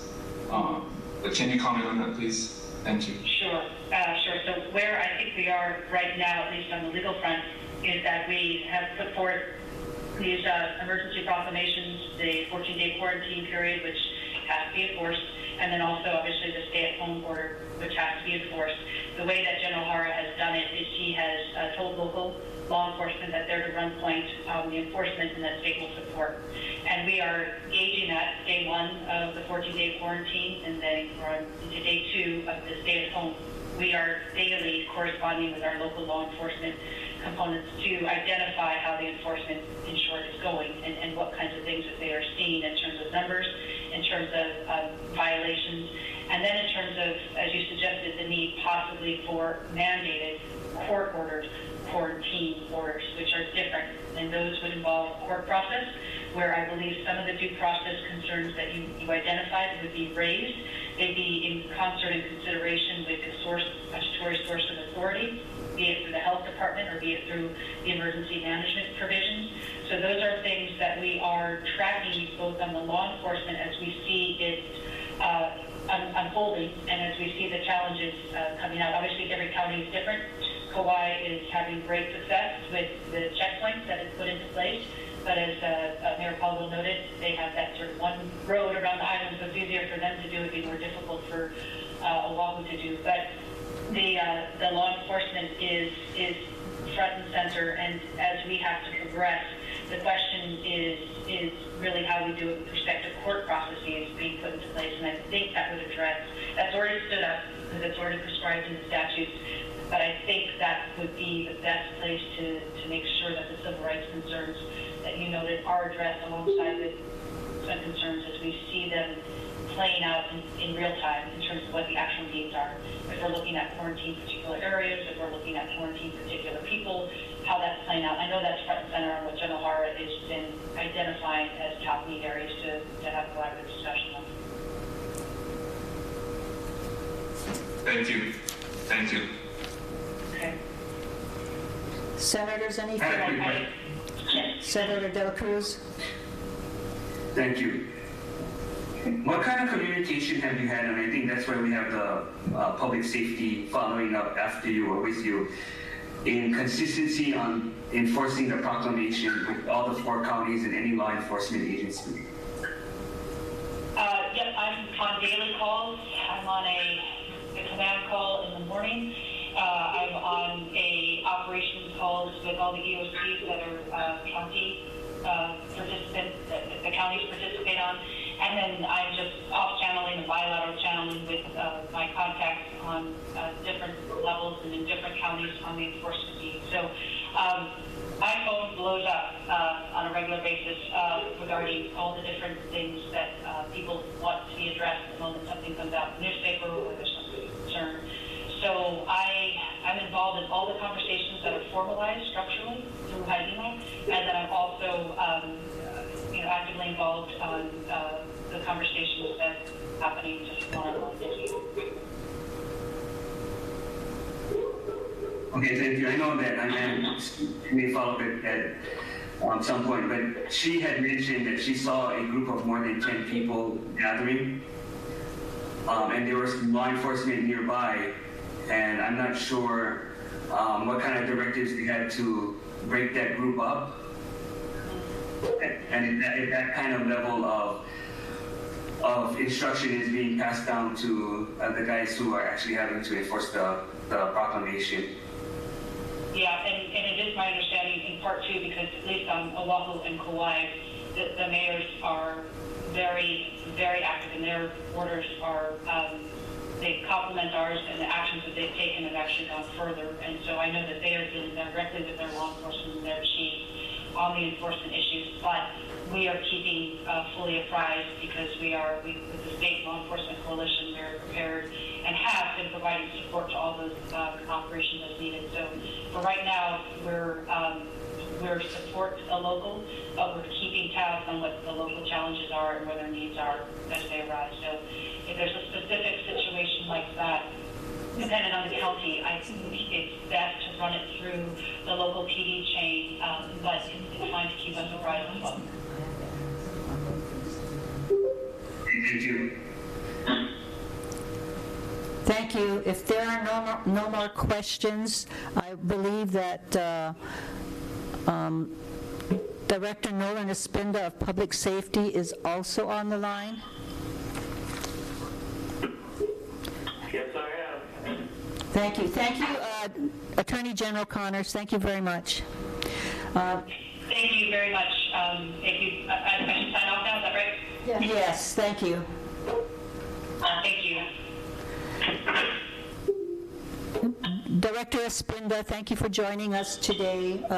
With me here is Senator Kim, as well as Senator Moriwaki, and online we have Senators De La Cruz, Favela, and Ke'ohoko-Kolole.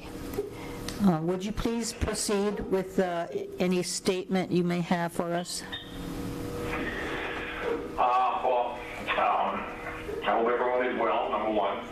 I provided the committee a substantial amount of data that we have been sharing with both the AGs, the prosecutor's office, and the public defenders when requested, much of it having to do with many of the concerns that have been expressed regarding the potential release of different categories of inmates.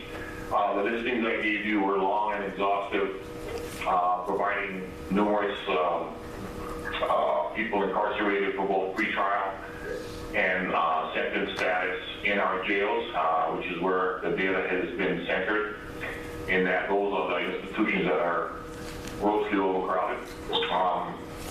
Aside from that, and better news, using the February 24 as a baseline and using today's population as a update,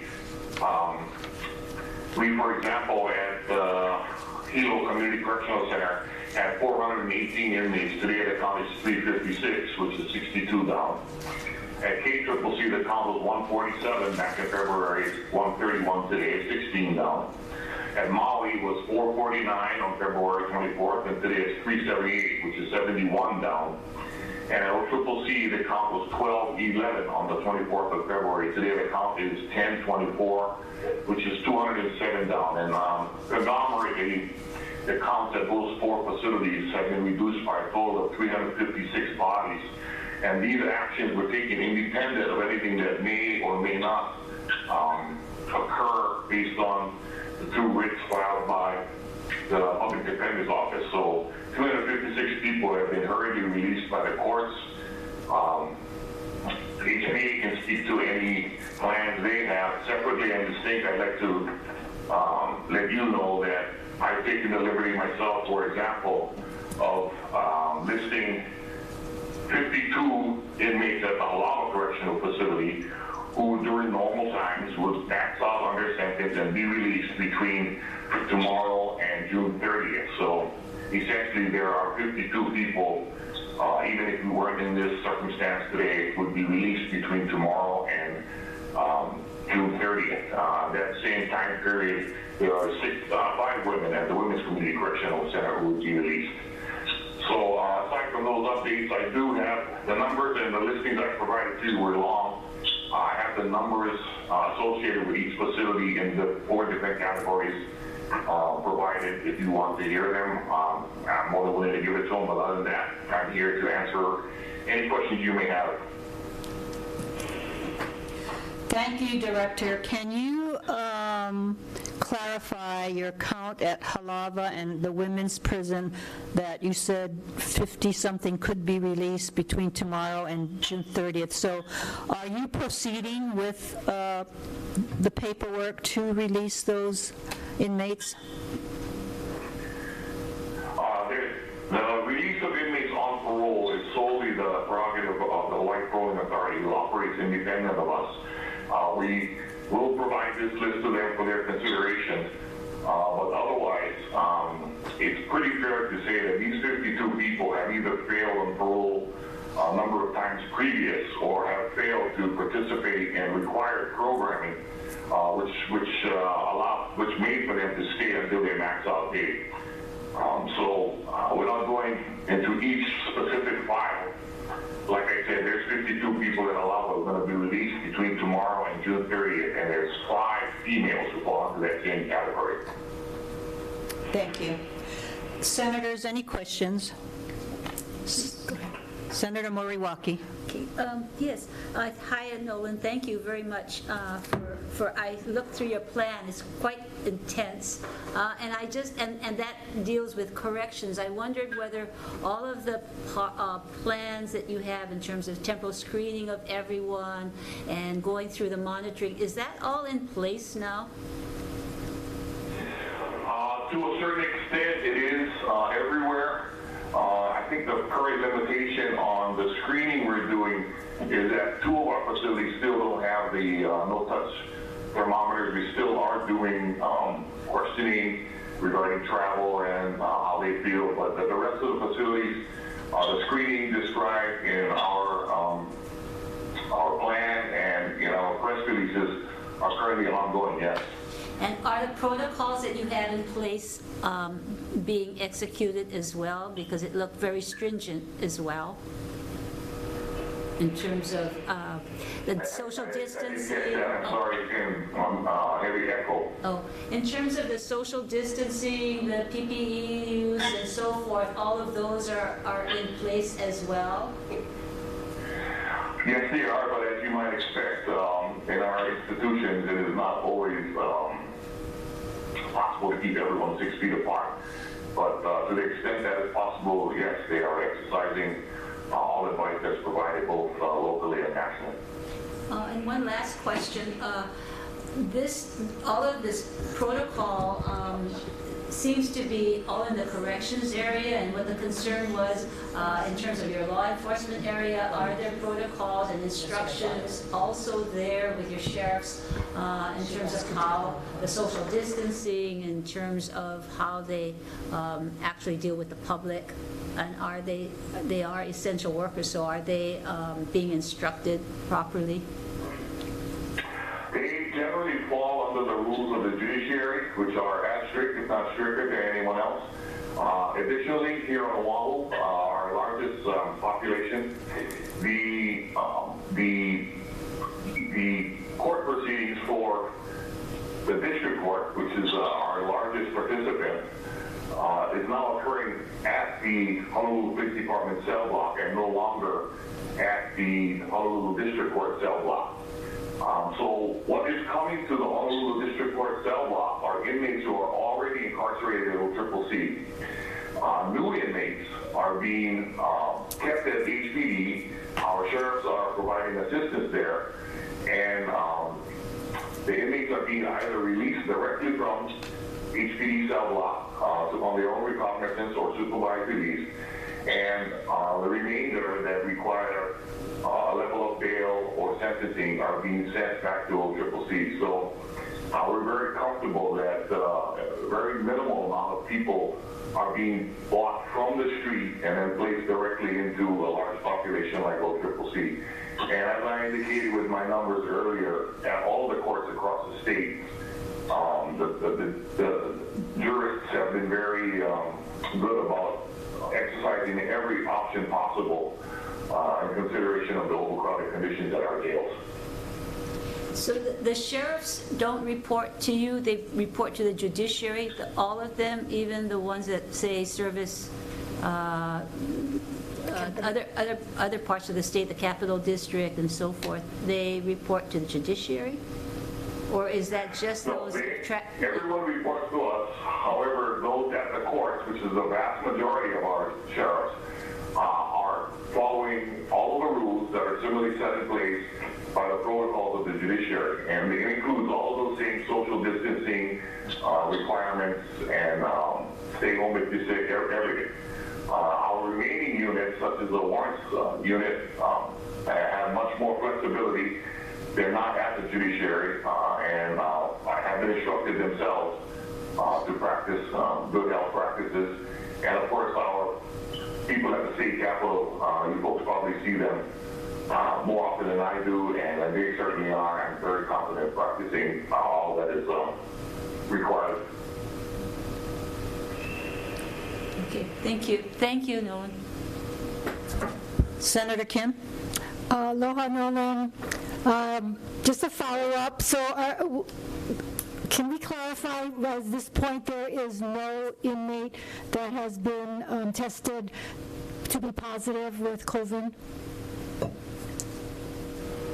And as I found heavily on my wooden desk here, to date, we have not had anyone test positive, no. Good, thank you. Second question, so your sheriffs, are they being advised and told what things to look for as far as advising the public when they see any kind of possible infractions of the governor's proclamation of stay at home? The minimal amount of people who provide the types of patrol duties, as I indicated, are at the Capitol and our Warrens District, and they certainly are well aware of the governor's proclamation and the requirements therein. Again, the remaining amount of our people function 98% of the time in the judiciary courthouses and follow the rules established there. Okay, it's just that I came in the other day and observed a sheriff just watching, looking down in the Capitol area. I noticed a lot of people, I shouldn't say a lot, several individuals there, and I questioned and said, you know, why are they there? And one comment was, oh, they're homeless, but it didn't appear homeless. So I wasn't sure if they just assumed that or actually went down to advise them that they're supposed to be stay at home if they have a place to be at home. I noticed today there were a couple people, again, at the Capitol sitting next to each other. Two of them sitting close, not 6 feet apart, and noticed that there were sheriffs, but nobody's, I didn't see them giving any kind of advice or telling them anything. Yeah, my deputy director for law enforcement is here, and we will assure that your concerns raised directly will be brought to the attention of the supervisor at the state capitol. And to the earlier part of your question, yes, we would expect that any citizens that are at the state capitol for whatever reason, should they be in violation of any of those proclamation requirements, that our sheriffs would, from 6 feet away or less or more, be advising them of those requirements. Okay, thank you, because sometimes some people just are not paying attention and need to be made aware. So I think those are the opportunities that the sheriffs may have to make them aware. So thank you. I appreciate you following up on that. One follow-up, Chair. So Nolan, one follow-up to that, since you do have the law enforcement deputy there, is that if they're instructed, do they have enforcement authority so that if they tell people to disperse or keep the 6-foot rule and they refuse, is there a way of citing them, or are you able to enforce the proclamation? Our deputies have full law enforcement authority to either cite or arrest, depending on the circumstances, yes. Thank you. Nolan, also another question related to this. If the deputies approach these people at the Capitol and they respond that they are homeless, do the deputies have numbers to call to refer the homeless coordinator, et cetera, to come and help these individuals? Absolutely. That is something that people at the state capitol are keenly aware of and have been practicing for at least 3 to 4 years now. They know the 3-step process in assisting and then later ushering off people who claim to be homeless, including taking care of their property and alternate housing. Thank you. Senators online, do you have any questions of Director Espinda?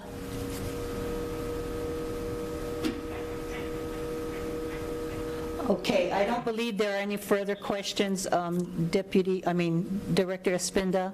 Thank you for joining us today. Aloha. Thank you. Thank you. Okay, we are in recess.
Good afternoon. We are reconvening the Senate Committee on COVID-19, and thank you for joining us.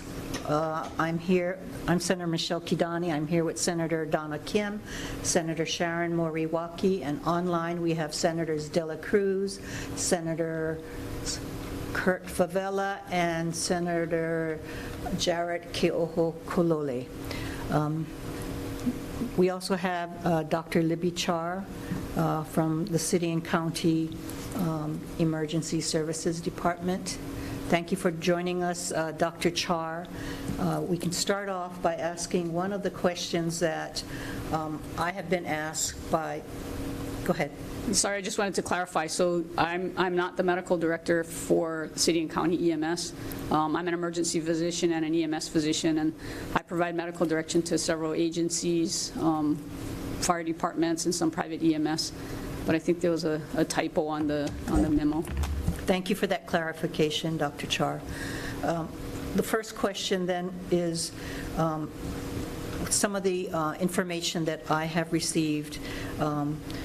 People are asking, why are we not testing more, and why are we not testing or requiring tests of those, say, people who have traveled to some place, whether it's New York or Las Vegas, and where there is a big community spread. Why are we not asking them to be tested? That's a great question. I'm speaking as an individual. I'm not representing any agency or entity. And I agree with you. I think there's a lot of risk in people who are returning from travel. The reason that it doesn't make sense to test everybody just because you traveled is that we don't know whether you're infected, and if so, at what point did you become infected. So, for example, if I just came back from Las Vegas or New York on Sunday, and you test me on Monday, I'm going to be negative. And what does that negative test really tell us? Not a lot. Well, what if you test me on day 2 or 3 or 4 or 5? I may still be negative if I don't have any symptoms. And then, I get a message that everything's good to go and I'm free. But in fact, I end up testing positive had you tested me on day 8 or 9. And so that's why we don't want to just indiscriminately test without somebody having symptoms. I'm very much in favor of testing, and I would like to see us testing more people, but there needs to be a criteria for that, and that usually is somebody that has symptoms that are consistent with the disease. Thank you.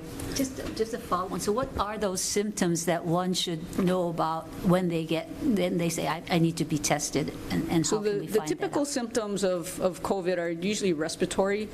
The virus binds to something called ACE2 receptors, and they're throughout your system, but there's a large concentration in your lungs, and that's why when you breathe the droplet in or get it into your system, it's a high concentration that binds in your lungs, and that's why it manifests primarily as a respiratory disease.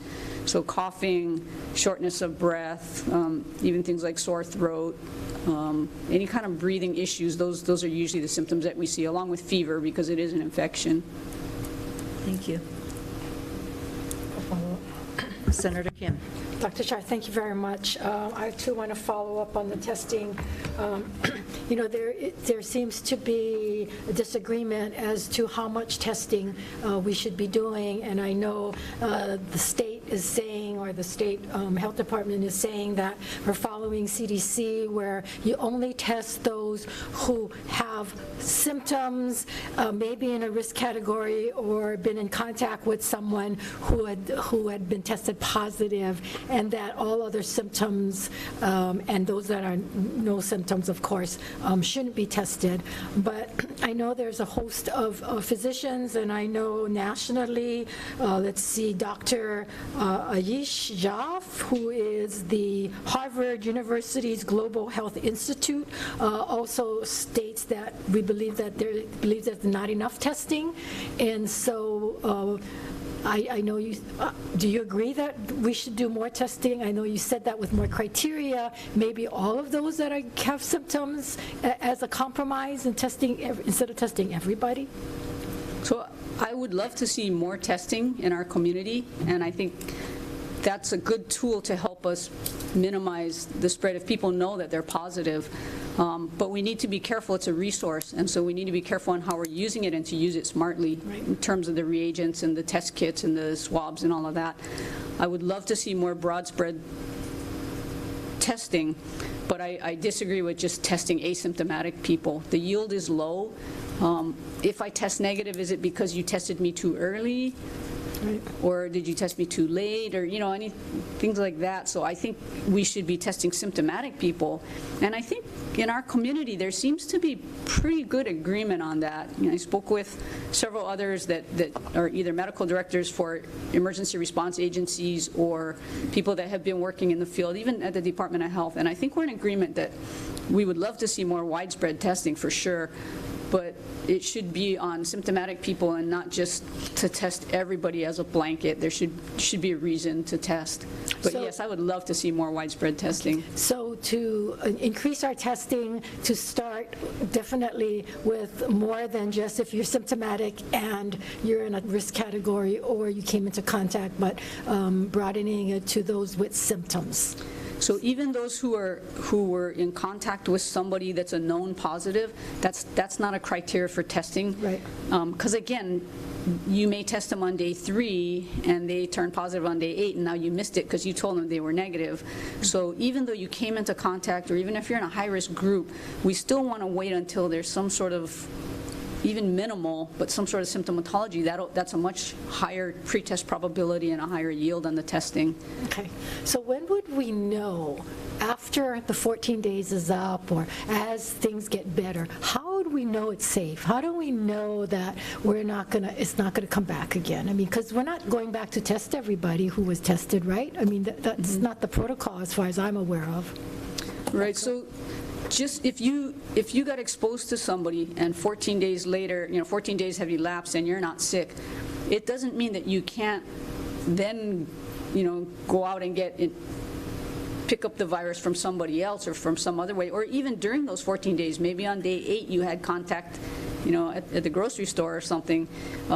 So it's really hard to say that 14 days, it doesn't give you a free and clear pass. It just tells you that 14 days from that particular contact that you had, that you did not get infected by that person.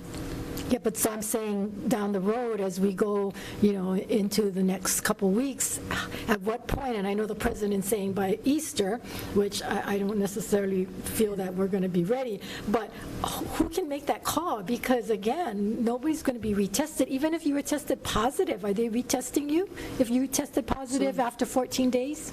Are they going to retest them? Criteria for that, and for the most part, we're not testing everybody just because you tested positive. We're not necessarily testing everybody at the end of that to see, are you now not testing positive? When we first started out, that was what was happening for people that were in a hospital. And there's been a shift from that to base it more on symptomatology. Have you been free of a fever for the last 3 days?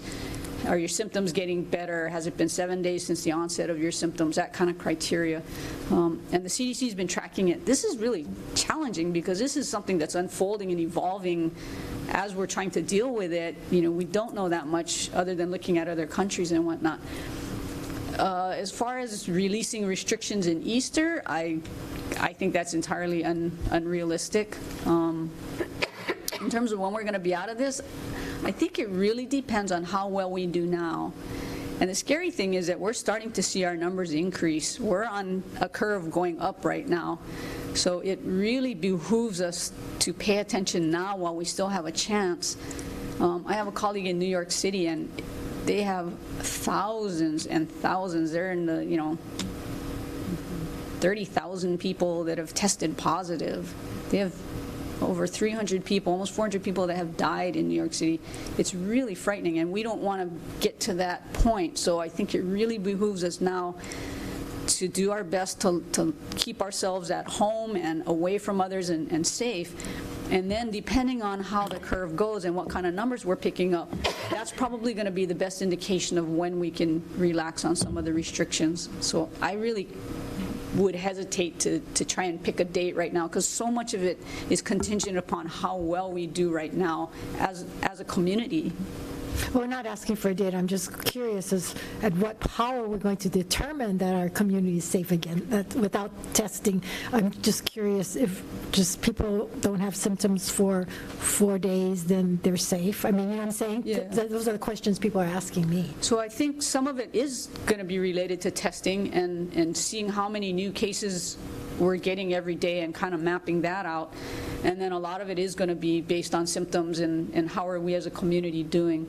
But I think testing will be involved in that, to know that we're not getting, this kind of new cases every day, and maybe we get to a point where instead of it going up, it sort of flattens, and then maybe it sort of decreases, so we're not seeing new cases. And I think that's the kind of information that will allow us to project. So at this point, do you have any projections of where we're going? What's the assessment of where we are now, and what precautions we need to start taking more seriously?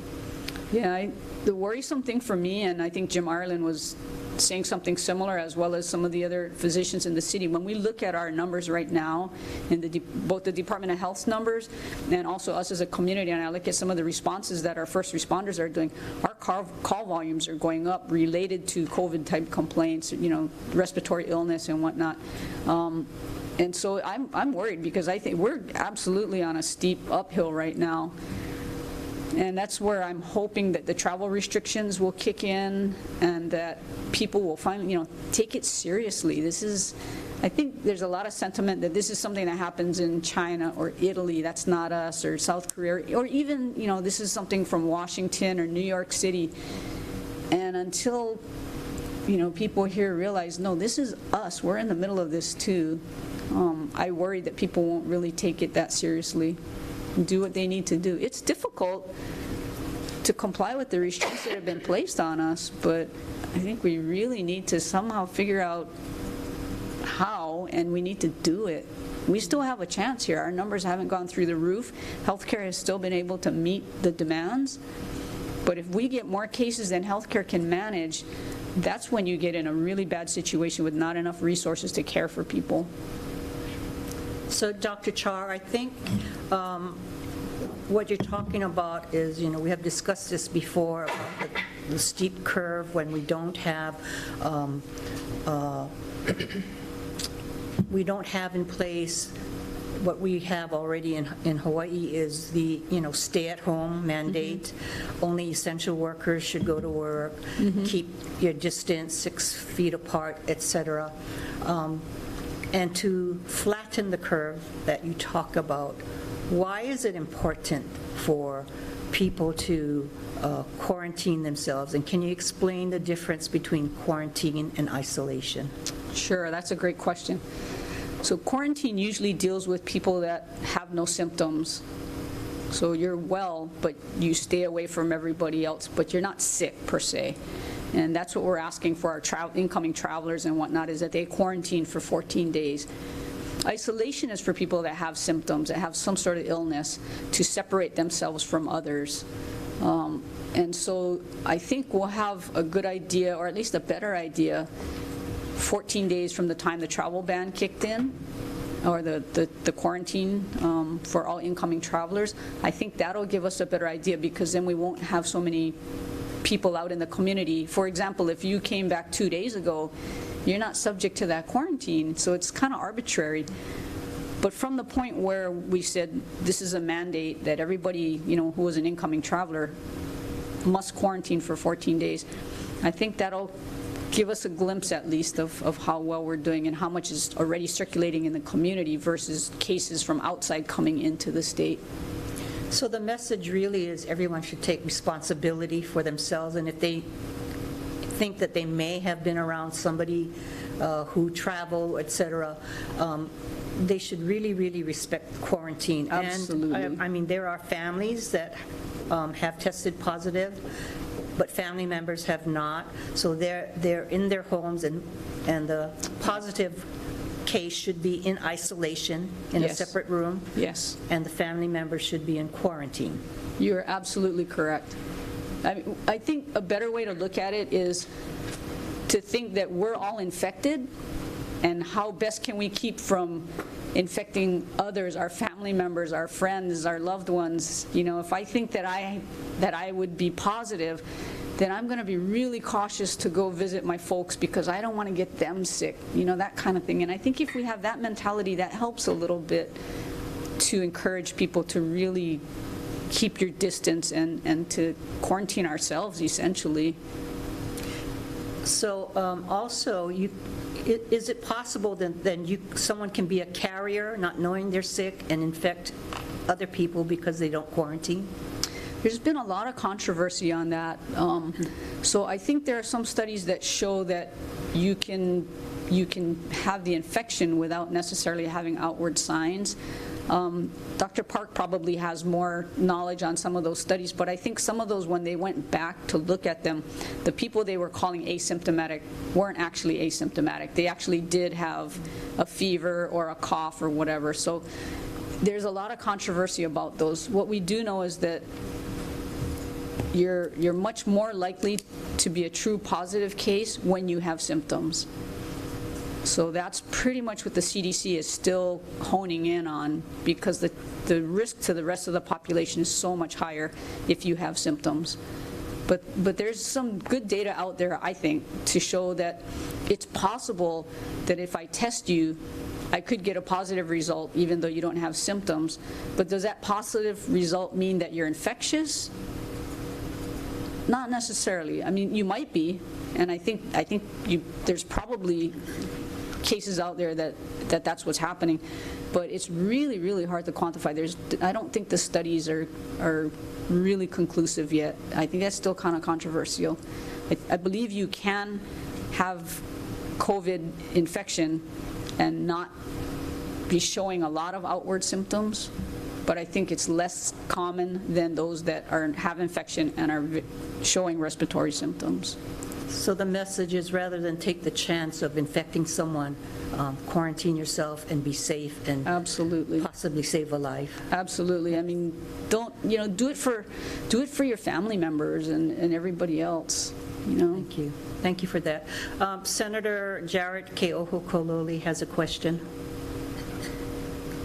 Thank you. This is all very helpful. Thank you. I have a question that a constituent actually asked, and it related to the quarantine that I got confused about as well. So this individual reported that was symptomatic, took a test, and while waiting for results, self-quarantined. The results came up negative. And the question is related to the quarantine. I guess since getting the negative result, the symptoms have ceased. So when does the quarantine, the 14-day quarantine start? Does it start at the moment you take the test, or does it, for this individual, would it start at the ceasing of the symptoms? And I'm going to ask Dr. Park this as well. Sure. You're first. So if somebody has symptoms, then we're isolating them, and then they take the test and they're negative, but obviously they're sick, they still have symptoms. So it may not be that they have COVID, but they might have influenza, they might have a rhinovirus, a parainfluenza, or some other illness. So they still should stay away from everybody else, because it's just as easy to pass on, those other infections that are not COVID, but I could still get you sick or get you infected with influenza or whatever it is that I have. In terms of COVID, what they're saying is, if you have symptoms and they test you and you're negative, then they're saying that, okay, you don't have COVID, but we're not saying that you're not sick, because obviously if you have a cough and runny nose and fever and that kind of thing, you're sick. It's just probably not COVID. Does that answer your question? Yeah, I guess I think so. Thank you. Thank you. Are there further questions? I do. In the quarantine, if a person has COVID or is tested positive and is in quarantine and is in with other members of the family, do other members of the family, are they also in quarantine? Or, how far does that quarantine go if you're in the same household? Yeah, so if somebody has symptoms and they've tested positive, so they're not in quarantine, now they're in isolation, yeah? And it can be real challenging if you have several people in the house, or as is common in Hawaii, you could have multi-generational households, and it can be really tough. You want that to isolate to the best of your ability, so, you know, stay in a room with the door closed and you're not coming out to have dinner with everybody else kind of thing. And the rest of that family obviously is at risk because they're sharing that environment to some extent. So that can be really challenging. Again, it doesn't mean we should test everybody in the family unless they start showing symptoms as well. But it's a real challenge to isolate when you're in such close confines like that. What about quarantine? If you came off the flight and you were asked to quarantine for 14 days, you didn't show any symptoms, but you came from, say, a hot spot.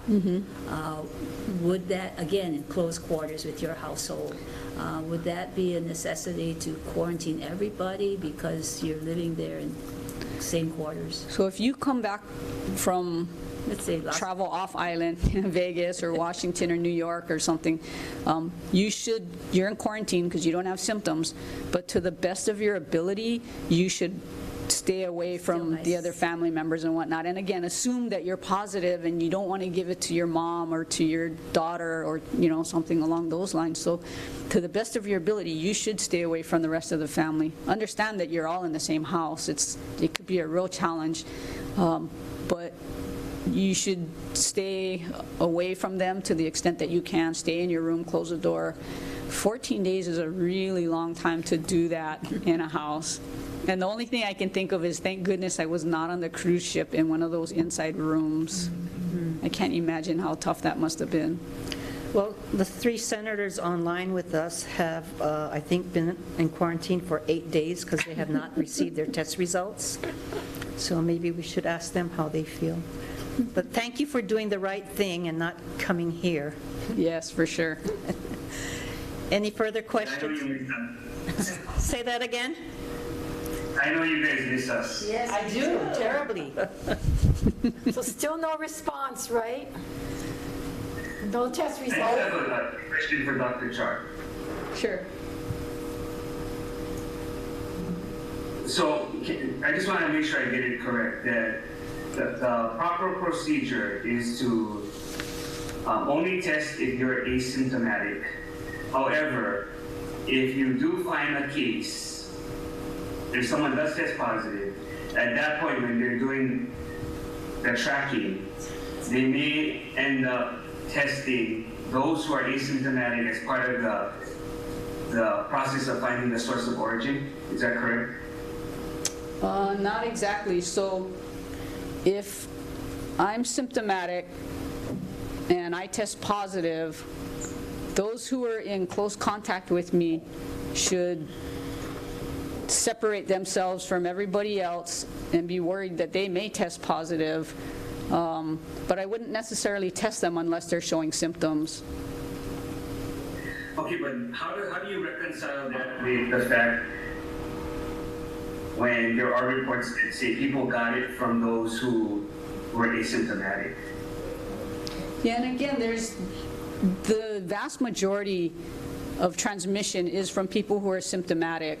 And so, again, at some point, this may be so widespread, like our capabilities for testing for influenza are quite widespread, but we're not there with COVID yet. And so knowing that we have a limited amount of reagents and the ability to test, I don't support, at this point, testing people who have no symptoms, because I would rather save that test to use on somebody that has symptoms that's a much higher likelihood that they're actually sick.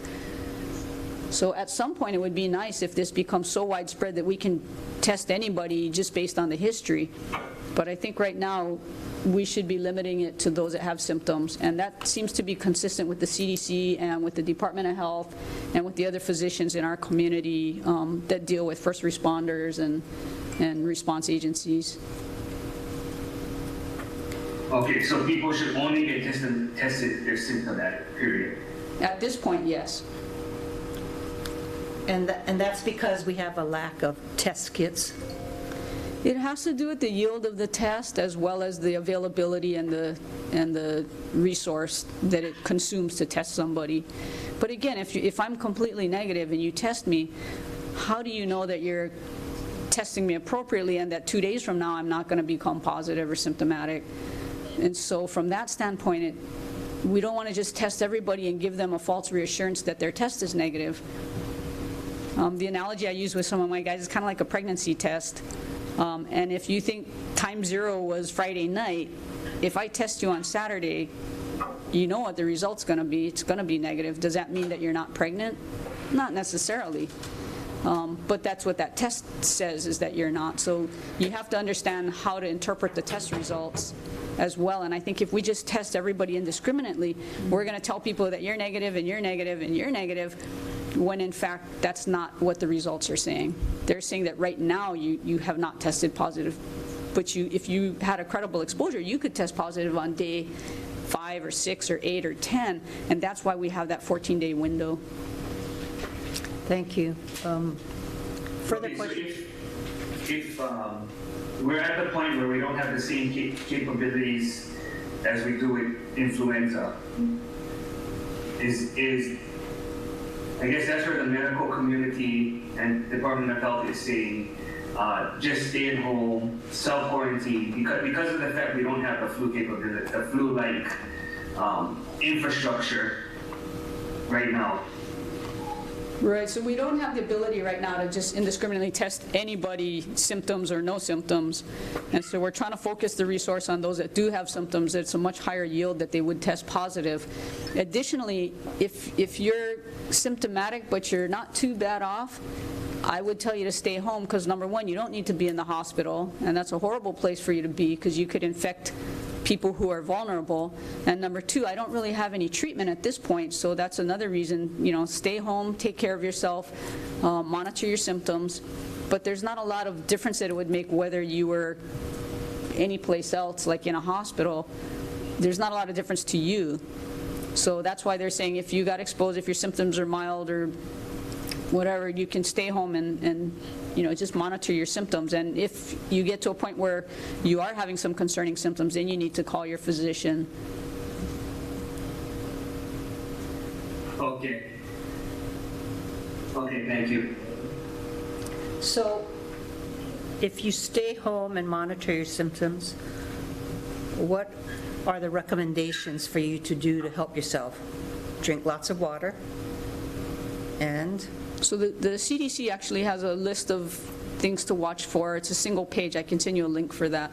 But essentially, it's if you had a bad cold, what would you do? So stay home and get plenty of rest and make sure you're hydrated, eat well, that kind of thing. And it's just taking good care of yourself.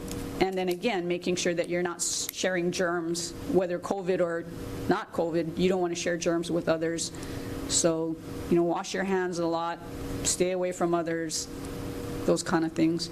And if things are getting worse, if you're not getting better, then you need to call your medical provider and maybe get evaluated, whether telehealth or in person or something. But if you're getting worse, certainly, you should call and reach out to the medical community. Thank you, Doctor. We look forward to receiving that link so we can share it with our constituents also. Okay, that's a great idea. Thank you. Yeah, send it out. Thank you very much. Further questions? If not, Dr. Libby Char, thank you very much. I have one question. Oops, one more. I have one question, please. Go ahead, Senator. Thank you. Dr. Char, I know you said you were in contact with a colleague in New York. From what, I guess it's anecdotal, but from what you're seeing right now, how bad are the PPE shortages? We know we've heard from lots of different parties that they're bad, but are we in this critical situation like we've seen in New York where people are wearing trash bags and things to protect themselves? From what you're seeing. That's another really good question. I think, knock on wood, but in Hawaii, we're not at that point yet. I think we're a little bit better prepared, perhaps, and maybe because we have less people here.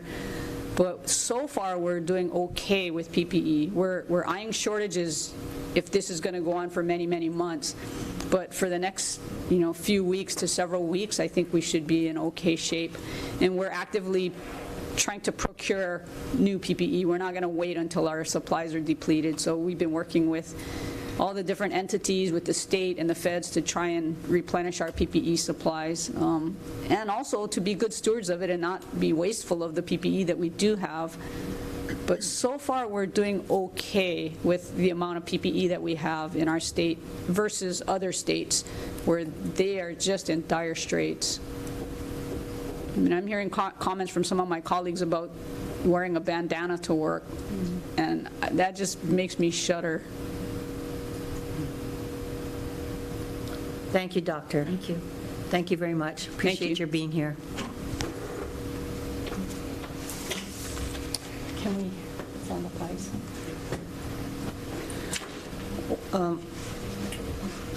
So Doctors Park and Anderson, if you can hold on just a minute, we want to sanitize the desk. Not that Dr. Char is contagious, but we are doing every precaution to make sure we keep all of you safe. Actually, while you do that, I can run to the bathroom. Okay. Perfect, thank you. My wife makes me shower when I go before I go in the house at night.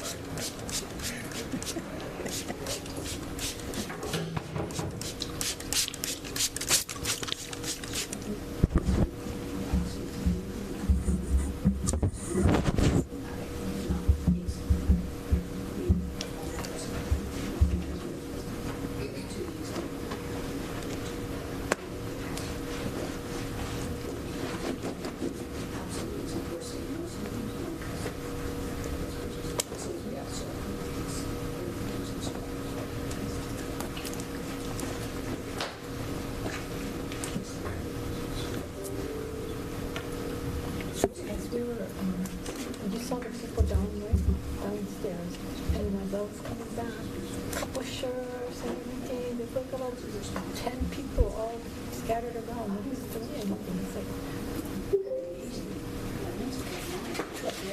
The police, that's 7 people. I know, 70 but the people. sheriffs aren't doing anything. Hi, Ms. Nadia. Dane here. We're just in a physical second. Oh, okay, I'll hang on. She couldn't make the...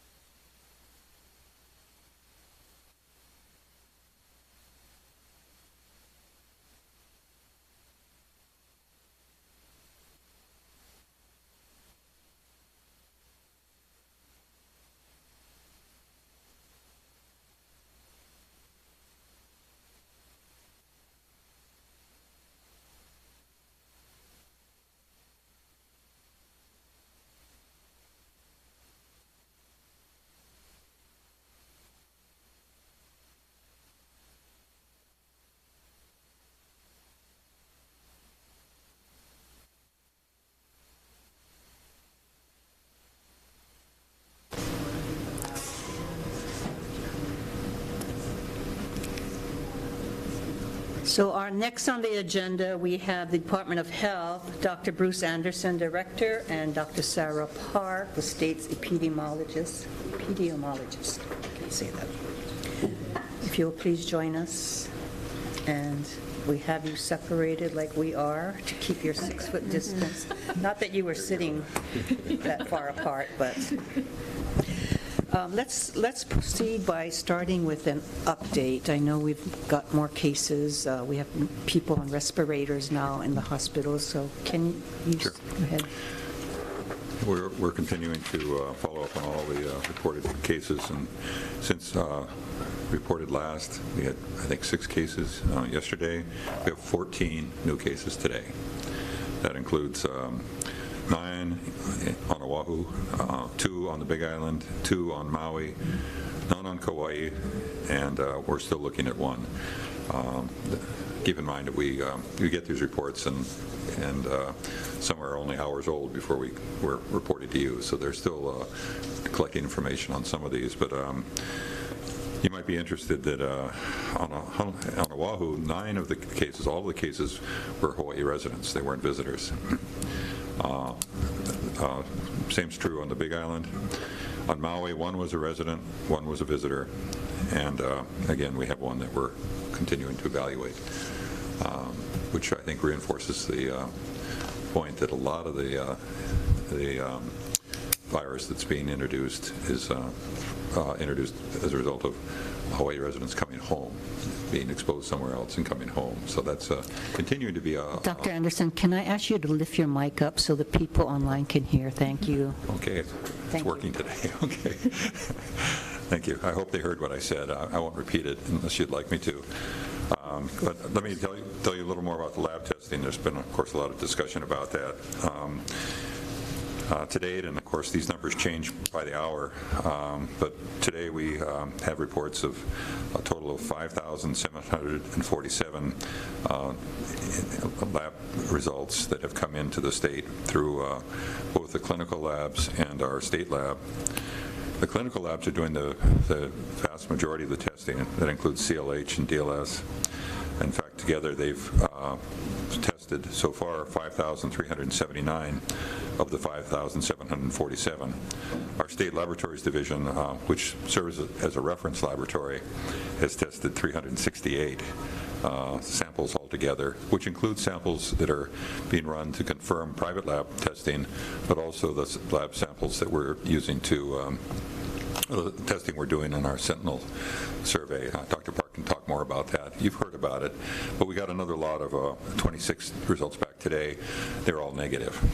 And the significance of that is that although we are now finding a few cases that seem to have be the result of localized transmission, no history of exposure to travelers or no history of travel to areas where COVID-19 is widely being disseminated. We don't believe it is now circulating widely in our community. Nevertheless, it's an indicator that it probably is being transmitted locally between people, and that's obviously a point of concern. Almost exclusively we're seeing the illness associated with travelers early in the course of this epidemic, and now we're beginning to see signs of local transmission, which only reinforces the need to implement very, very stringent measures to keep it from circulating widely in our community. And I think there are, of course, measures in place now that are effective in that way. Our social distancing is the objective with almost all these measures, but the restrictions on closures of bars, restaurants, and all the other things that are happening are, of course, supportive of that. And the main message everyone is getting is, stay at home if you can, work from home wherever that's possible, and don't expose yourself to others or be in a situation where you're going to be exposed. And I said this once, I think maybe last meeting, that it's rung well, and as I've heard others say it, and that is that if you should think about yourself as being infected, even if you're not, and that other people around you are also infected, and that way I think it helps to give you a sense of how serious this problem really is, and how we should be thinking about our movements and what we're doing every day. So that's the update on the cases and our lab support.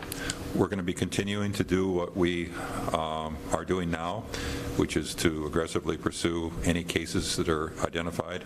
Again, these are usually identified, in fact, are in all cases now being identified by private physicians through private laboratory testing. I might add that the private labs are now able to do much of their testing locally. They may be splitting some samples to send to the mainland, which takes now over 10 days in some cases because of the backlog that laboratories in the mainland are having. But if they're done locally, they can turn the results around pretty quickly, sometimes in a day or two. Our laboratory is able to test and provide one-day turnaround times. If we get the sample before 11 in the morning, we're likely to be having the results by the end of the day. That's just for reference purposes. So if we get a report from a private lab that a person's positive and we confirm that, we can usually confirm it pretty quickly. But the front line in this epidemic are the physicians who are seeing patients who are symptomatic, and of course they're then referring them to us for follow-up, and that's really what we're doing now. I should add, I think you probably had others speak, or you're going to, on the 14-day quarantine. I'm sorry, have you had anyone from DOT or others come to talk to you about that? I don't want to repeat what they've said, but it seems like it's working. The numbers are way down on the people coming to us from other places, and there's some consideration now about banning or requiring 14-day quarantine for inter-island travel as well. I'm not sure if final decision's been made on that. I'm sure there are going to have to be exceptions to that if that is implemented, but that's being discussed. So that would essentially shut us off from other jurisdictions where the disease is occurring and help protect us against the importation of the disease. But it's certainly not going to help when the disease is already here, and we still need to go after any cases we have and contacts. That's what every other jurisdiction, every other state's doing. I think we're doing it better than most are. Our numbers are down. We're able to thoroughly investigate the cases that we know about and identify contacts, and of course they're being quarantined if they're close contacts. If the numbers get much bigger, we're going to have a much more difficult time managing that. But right now, I think we're doing pretty well. And I think that's helped to keep the numbers down, as it has been since this outbreak first occurred. I wouldn't count on that happening forever. We all anticipate a time when we're going to start seeing much more community spread is practically impossible to avoid, and our challenge is to keep the numbers down to a level where we can manage the cases that are occurring, and of course tamp down the numbers as best we can through our contact investigations and so forth. Thank you. We have 3 senators also joining us online who have now been in quarantine for 8 days. So the good news, gentlemen, on our senators is that if 10 days is usually the max, 2 more days and maybe you'll hear something. So I believe Senator Keohoko has a question. Is this for Dr. Park or Dr. Anderson? Go ahead. I have a follow-up question for Dr. Park based off of a couple of questions I asked. Sure. I think it was 2 days ago. Sure. Okay, so I believe Dr. Desmond indicated that there are the current daily testing capacity is 1,000 or less tests that can be administered on a single day. Taking into account the Department of Health's is qualifying symptomatic criteria, is that 1,000 or less daily test capacity sufficient for the demand that we're currently experiencing? Well, demand right now seems to be being met as far as we can tell, in that clinicians are ordering the tests and are referring patients to the clinical labs, as I directed them to do so starting on Wednesday with the latest. We're issuing medical advisories weekly to the clinicians to provide them the most up-to-date guidance. And considering that the clinical labs had indicated they were ready and already running and very close to completing validation. In fact, one of them has completed in-house validation. The other one, CLH has. Kaiser's up and running, and CLH and DLS. Right, so the validation, CLH has completed validation. So, all the labs are now up and running in terms of having in-house testing capacity. So based on that, that's why I issued the medical advisory. One of the guidance in there was to direct clinicians to order tests directly from the clinical labs so that they could go through usual practice, so to speak, and in that's what normally happens. They're not usually ordering tests from the state lab, which is, as Dr. Anderson said, as a reference laboratory, not really a client, related sort of laboratory. So as far as meeting demand, I mean, hard for me to say yes, no, because, I mean, I'm not out there. I just see what's the numbers that are growing, and I also hear from colleagues and friends who are clinicians, my clinical colleagues, that, they are able to order the test. So, I mean, that's the best I can tell you at this point. Close again. Well, I think that's helpful because you are the best situated to make a determination on any particular day whether anyone in the state of Hawaii who needs a test based off of their symptomatic criteria will in all likelihood have access to one. It's just a question of, because I guess there was a question, I just would like to confirm that. Based off of your message. Sure. So that's what I'm. Sure. So as far as we're aware, the clinical labs are ready, and again, they're running. They're able to turn around those tests. I'm sorry, your tests got sent to the mainland before they were ready.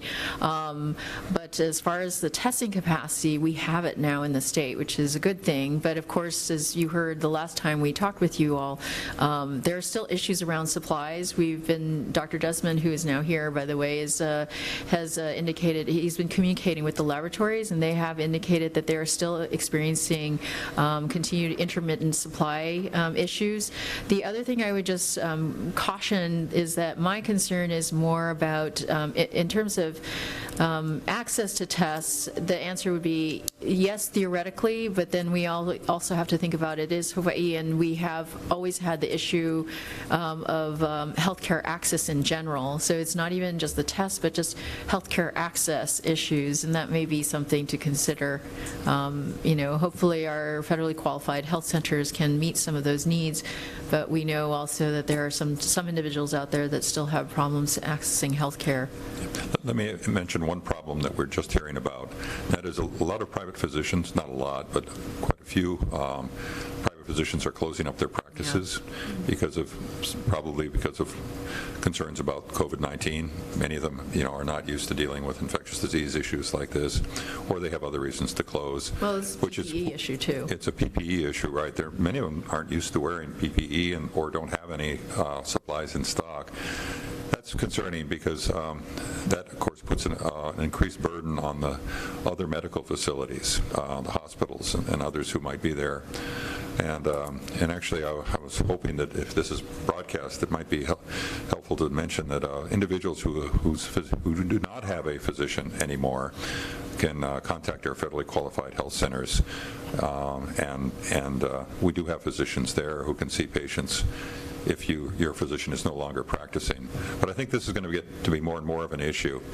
It's not just the lack of supply. I think there's just a general concern about a physician's inadequacy in dealing with the issue, and there may be financial and other reasons why they're closing. But as this happens, just know that we are wanting to support the private physicians in providing equipment, supplies, if that's the issue, and if there are other issues that we simply can't help with, then there are alternatives for those individuals who may be seeking services that they can't get anymore. So I think this is a problem we didn't anticipate as much as we might have, but it's another one that we're working through right now. Dr. Anderson, besides the senators who are online with us, we are broadcasting this on Olelo, channel 56, I believe. So they are hearing your message. I would ask, though, maybe if you could let the viewers know how to go to your website to see that information that you just talked about. Yeah. We are actually, for those who are interested, we put out a press advisory every day with updated case information, but also there are various bits of information that we're putting out there which would be valuable. That does include a number where people can call or contact if they are in need of a physician. All the testing that's been done has to be done through a physician. That physician has to be able to evaluate the individual and provide medical advice both before and after the test is done, if a decision's made to do the test. So it's critically important that an individual who's symptomatic or otherwise talk to their physician about this, because the physician has to order the test. And then, of course, that physician is the one who's going to be following up with the patient. So I would hope that they would read that information on our website, and we do put this out in a news release, so the newspapers may pick up on that as well. But that just went out today. And by the way, there's one other bit of information I can remember. Dr. Desmond's here, but we're concerned that there's a lot of people out there selling their test or their test kits or whatever the case may be. Some test kits are probably okay, others are not. They haven't been tested. They're for research purposes only, or they're just simply not reliable. They're not specific or sensitive to COVID-19. And in which case, of course, having a bad test result is probably worse than no test result. It gives a person a false sense of security if it's positive, and if it's negative, or negative, I should say, and if it's positive, of course, they would be worried needlessly. But having a test that's reliable is important, and there is an organization called CLIA, and I hope Dr. Desmond could come up at some point and talk about that certifies laboratories. But if you can just remember this, that the test should be CLIA certified in order for it to be used. The clinical labs that are now testing for us and our lab are all CLIA certified. But there's lots of stuff out there that people are selling or advertising that is not reliable.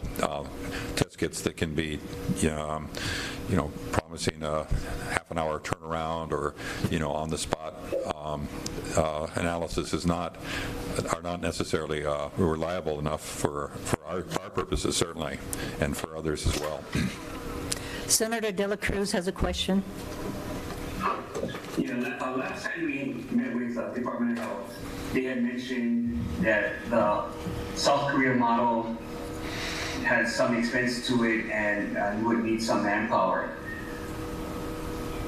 Is it still possible for the department to draft a more aggressive plan that it seems to me that the department is in somewhat agreement with, to the governor, to see what we can try to at least fund and expedite and do whatever we can to try to come up with a similar plan that fits Hawaii's needs? Well, South Korea has I think, a very comprehensive program. They have done a lot of testing of people. Dr. Park shared with me a statistic that I think was interesting to me. Apparently, they've tested about 7% of their population, give or take a little, but that's approximately what they've done. We've actually tested now over 3% of our population. Probably 4% at this point. Almost 4%, and we're only beginning into this, so we're actually not far behind in terms of tests per capita. And I would argue that our testing is probably more focused on people who are symptomatic and probably more valuable than just simply going out and testing everyone who wants to be tested. So I think we're actually not far behind, but what South Korea did that I think we've done really well is of course, close our borders. They also have a 14-day mandatory quarantine, and they've taken very stringent actions in requiring people to stay at home. Of course, they've closed bars and restaurants and done much of what we've done. So our program is modeled largely after theirs in what we're doing. We're, of course, looking at other countries. New Zealand, for example, has a quarantine program that's even more stringent than us. They simply ban anyone from coming back to New Zealand who's doesn't have a New Zealand passport.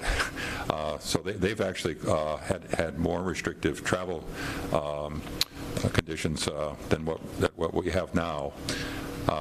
And there are other countries as well that have taken actions, everything from curfews to other actions to help to enforce social distancing that I think are noteworthy. trustworthy. And I think what we're trying to do is find the best of the best and looking at what other countries are doing that are effective, that could be implemented here as we go forward. And we're learning as we go. Everyone is kind of in the same boat.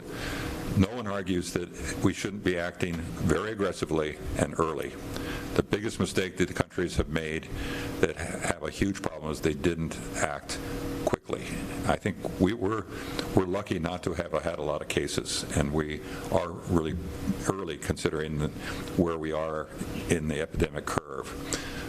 So I think we've got an advantage over those other places in many respects. And of course, we're an island state. We can control our borders much more than other states can, and we should be taking advantage of that as much as we can. You know, when it comes to, I guess, weather kind of disasters, if you have a cellular phone, you often get some kind of text message. You hear it when we're in meetings and it starts beeping. Is there going to be some type of arrangement with cellular companies to treat this virus or this pandemic in a similar way that we deal with the natural disasters? I'm trying to understand how we would alert, because the alert is here. I mean, we have cases here, and there's even already a few cases of localized transmission, so there's no... So every day, everybody would get a text from the Department of Health saying, these many more cases, stay at home, all the things that you want people to do. Just keep reiterating every time there's a new update. Similar to when we have weather disasters. Yeah, I think we'll find better ways probably to get the word out and to bring people up to date on cases and so forth. And certainly as we get more community transmission, as we anticipate we will, then maybe we can come up with some sort of a warning system like they have. But we're not dealing with a hurricane or tidal wave, which is very predictable. To be honest with you,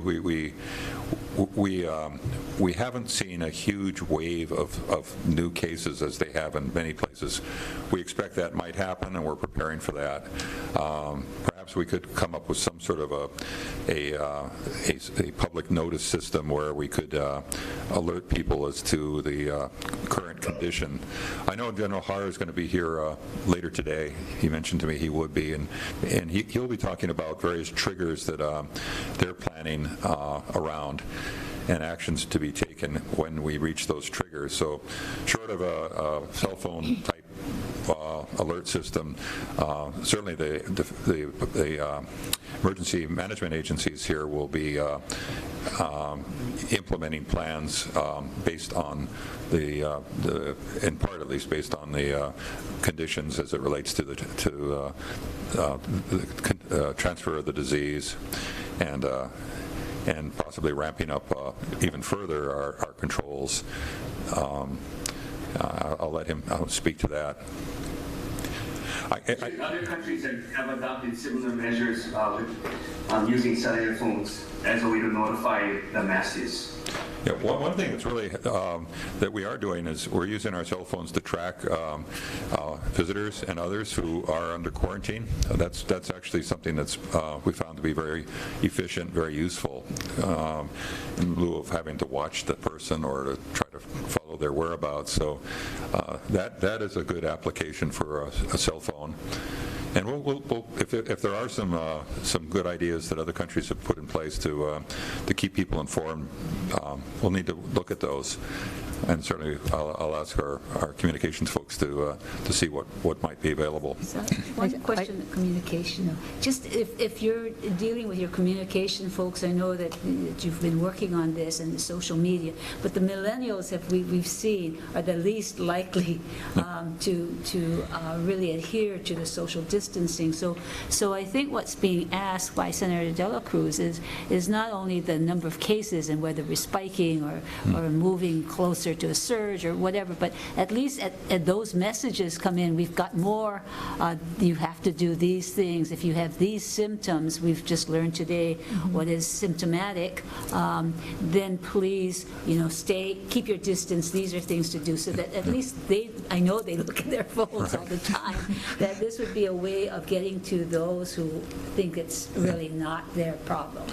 Yeah, we just retained I may have mentioned this last time we met, a consulting firm to help us with messaging, particularly for the younger people via social media, Twitter and Facebook. Yeah, that's the way they communicate, and that's the way we should be communicating with them. And we could perhaps work in first of all, we should do some regular messaging, and hopefully messaging that they'll listen to and pay attention to. But there could even be some sort of a alert kind of a system built into that messaging that we can use.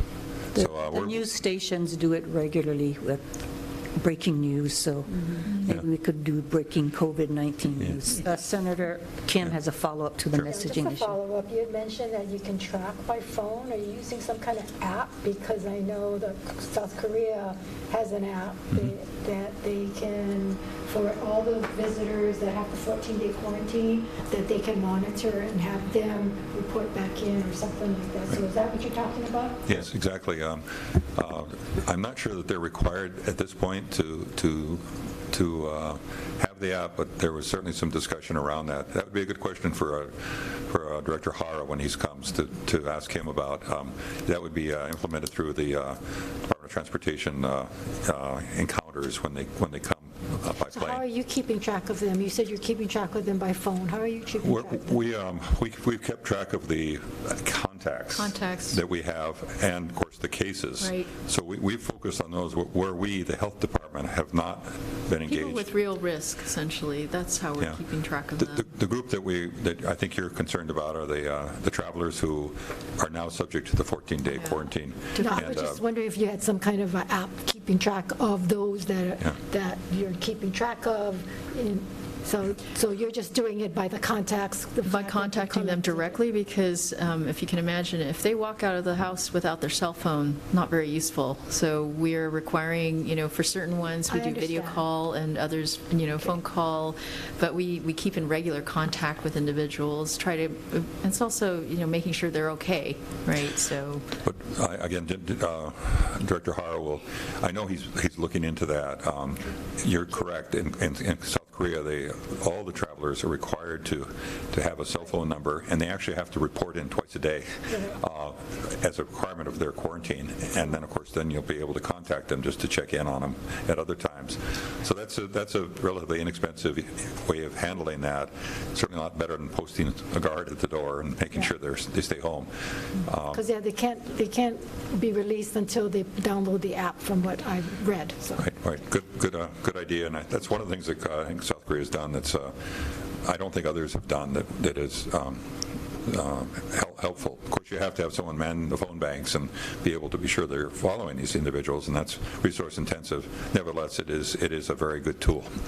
So just to follow on to that, because the Department of Transportation said that once they release, they give them the instructions for the 14-day quarantine, but they don't know what happens after that. HTA will help transport them to wherever the traveler is going, but where is that endpoint? And do they report to you? Are you coordinated with DOT? Again, that would be a good question for Director Hara. He's familiar with the procedures, more familiar than I am. I believe if they're staying at a hotel, they notify the hotel the visitors coming and that they're going to be subject to the quarantine. So there is contact with the management of the hotel, and I presume some oversight at that level as well. But you don't get that data. You don't get no, the health department is focused pretty much on the cases and contacts. The sick people, that's what we're focusing on. Yeah.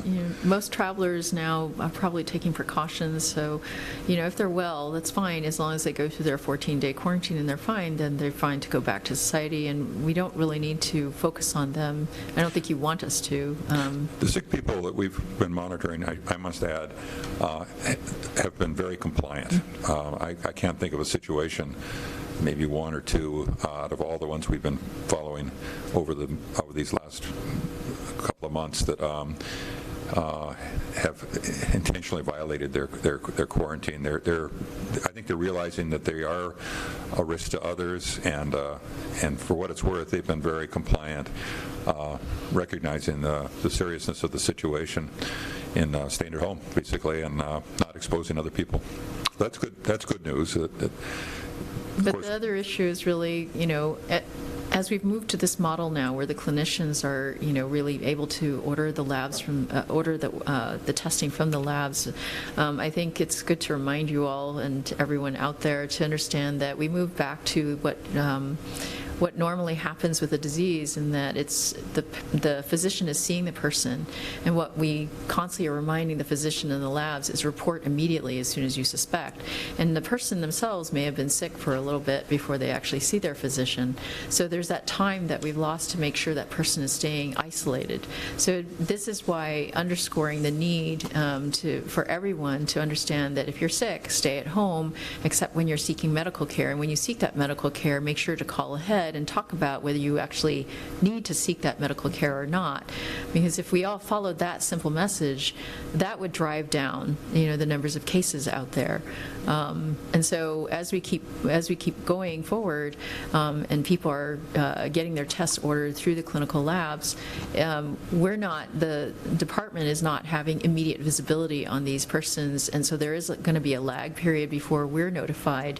And so again, underscoring that message of if you're sick, stay at home, so that when we are notified and we're following back, we're not finding that that person was out and about and is still at work, or going grocery shopping or something like this. And hopefully all the measures that have been enacted now by the mayors and the governor will help towards that.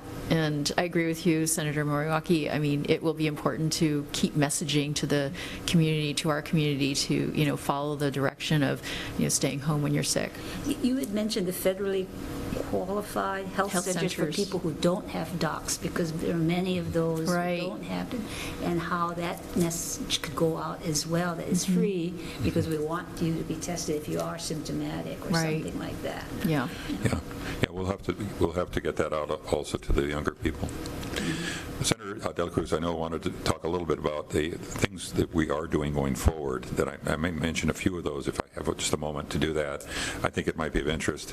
In fact, I think while we're speaking here, there's an announcement by the city, state, and probably Mayor Caldwell, that we are standing up a quarantine facility in Ivaley for the homeless who are experiencing COVID-19 symptoms. These are individuals who are medically fragile and waiting test results, or people who are positive for the disease. It's supposed to be operational this Wednesday. It's a facility down in Ivaley that can handle up to 60 people. Lots of people are worried about the homeless and the fact that if they are sick, there's no place for them to go. Well, there will be a place now where they can go. That is as of Wednesday this next week. So we've sort of filled that puka a little bit. At least in the short term, we'll have a place for those. We're also, that is HIEMA, Department of Health, and the counties are identifying hotel rooms, hotels with many rooms that can be repurposed for quarantine and isolation if necessary. And they're doing so on all islands. There's a team, I think they're on Maui today, but they're going through the islands to identify hotels that can be converted to quarantine or isolation facilities. So we'll have a place for those people who don't have homes or lodging to go to for quarantine across the state. And again, Director Hara can speak to that. And finally, I just wanted to mention, because it's been a concern, that we are establishing priority for first responders, for the medics and healthcare workers and firemen and others who may be exposed. Those developing symptoms will be prioritized for testing. They're obviously critical to our workforce, but there was a lot of concern about those individuals having to wait in line to be tested. But they will be flagged and tested quickly by the private labs and if need be by our lab. So those are some of the things that we're looking at in the near term. and focusing on those. Overall, there is a huge effort ongoing to ensure that the hospitals have capacity to deal with the surge that might be occurring. And Lieutenant Governor and others are looking at how to best deal with that. Hilton Rathel with the Hospital Healthcare Association is working with virtually all the hospitals, long-term care facilities, dialysis centers, and others to be sure that they have the medical supplies and equipment they need, and also that there is a capacity to expand their number of beds to meet the short-term and long-term needs that we anticipate. In fact, there's discussions underway, and I think they've made some decisions about the repurposing of places like the convention center, if we need a large hospital, if you will, or at least a place where people could be supported if this were to become a situation like New York or some of the other countries we've seen, that we'd have a place for literally hundreds of beds if we need those. Hopefully it'll never come to that, but I think there are plans being made to be sure that we can support these individuals at least as much as we can with the resources that are available. So we're looking at a long-term plan that hopefully won't be necessary, but if it is, we'll be able to do that. Senator Keohoko has a question. Thank you. Director, you folks both mentioned the fact that your number one priority and the thing that's taking up the most of your capacity is managing the disease and tracking cases and all of that. And so, in addition to getting the message out through, getting someone contracted to just flood social media and commercials and all of that so that you can keep reiterating the message, why aren't you having someone manage the data as well? And what I mean by that is, Johns Hopkins has this dashboard of worldwide cases that they're tracking. There has got to be some way for you folks to work with outside entities in a way that doesn't compromise your HIPAA requirements, to provide data on the disease in a manner that doesn't compromise or deviate from the policy that you folks are trying to put forward. But because we're not South Korea or China, and we can't impose with the same type of, at least with the same type of speed, the type of draconian measures, I think it's time for you folks to start working with entities in the community in terms of how we can get, from a data standpoint, a better handle of what's happening here, so that it can be utilized to communicate out to the broader community. Millennials don't only listen to social media or Instagram, JPEGs. They follow the data, they follow the dashboards and things like that. And it doesn't seem like you have that capability right now. And I don't know if, based off of this discussion, you guys should even be doing this stuff. So have you had any dialogue with people in the community about whether they can help you do that? So as far as managing the data, we are managing the data, but I think you're misunderstanding. It's not about managing the data so much as the collecting of the data. And you can't make people talk to you. You have to get the data from the chart reviews, from talking to be interviewing people, to get an understanding of what their exposures were. There is no amount of electronic data that is readily available that's going to get that information except to talk to the person and to actually interview each and every person, the cases themselves as well as contacts. And that actually is always the slowest part. We're getting to the point now where we're actually amassing a certain amount of data and analyzing and managing. So it's not really about managing the data again so much as having the manpower to do the contact tracing, the interviews, to actually data enter. And so that actually is the more important issue rather than managing the data. Managing the data, that's not a problem. We've been actually anxious to manage the data, but as with every investigation, it's about amassing the data. So even if I wanted to reach out to other people, previously we didn't have the data that we were basically trying to collect to have a more fuller picture. So we don't need help there, as I've been saying to others. Where we need the help and where we're now getting more help is to get the manpower manpower to make the phone calls, to make contacts with people, to spend the time to interview, frankly, dog some people, because not everyone wants to hear from us, not everyone wants to talk to us, and yet we're constantly aggressively trying to get that information, because every information data point is very crucial so that we can manage and analyze the data. Let me add to what Dr. Park said. With all due respect, Dr. Park, I think you're misinterpreting what I'm saying. You're making assumptions about your capability to aggregate and manage the mass amounts of data that you now have. I'm not talking about your ability to amass the data. I'm talking about your ability to leverage the data in the public interest to forward your messaging, or to allow the decision makers above you, like the governor and the governor's chief of staff and General Hara, to make some of these broader policy decisions that really impact the populace of the state of Hawaii.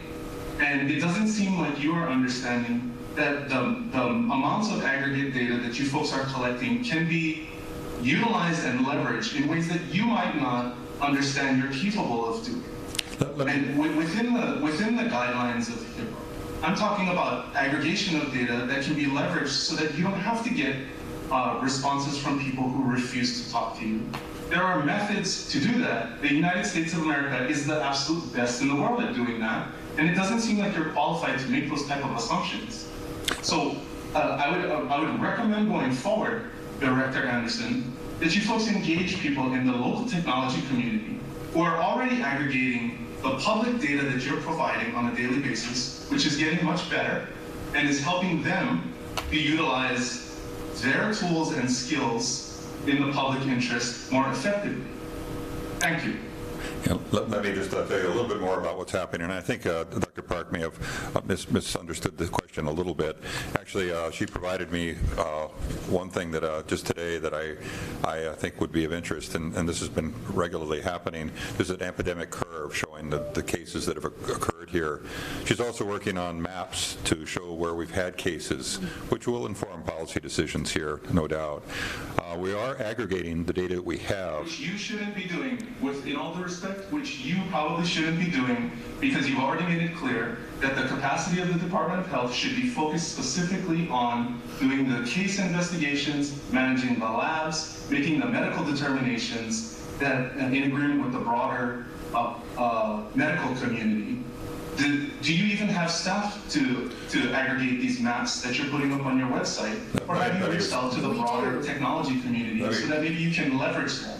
Let me just stop you right there, because I have a master's in epidemiology, a PhD in epidemiology and biostatistics. Dr. Park was president of the Conference of State and Territorial Epidemiologists, which is the national organization that compiles this information and analyzes it. That's the job of epidemiologists, is to take the data and then use that data to make policy decisions. So we've got some pretty good capacity here, and I didn't mention all the epidemiologists that work for Dr. Park. So it's not just filling out case reports. The data is being analyzed. What I think you're getting to, and let me just get to it really quickly, is there's a lot of information that we are able to get that we haven't thoroughly evaluated at this point in time.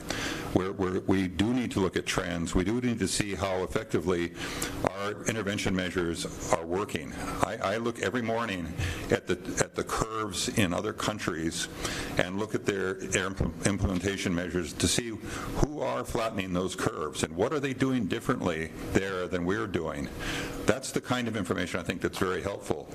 And we have, yes, asked for help from others. In fact, we have folks at the university working with us on the data that we have.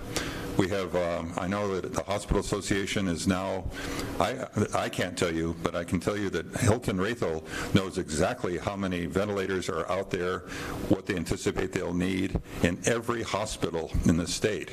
So, there is lots of data that's being collected, and that data is being evaluated to help us move forward.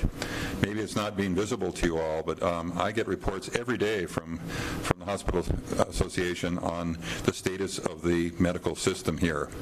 And getting back to the data we have on our cases, we have now 120 cases. And we are starting to evaluate that data in terms of looking at risk factors, looking at how we can better manage the course of this disease. And I would welcome if you have recommendations on others out there who can help us with that. I would be wide open to talking with them. I get a dozen emails a day from people who are interested, and many of those have weighed in and have helped us in making our management decisions. People outside of the department who do have expertise in this area. So we recognize that, and we are trying to take advantage of that. There may be a few out there who are frustrated because we haven't done what they said we should do, but we are wide open to having others come in and help us where that'll make a difference.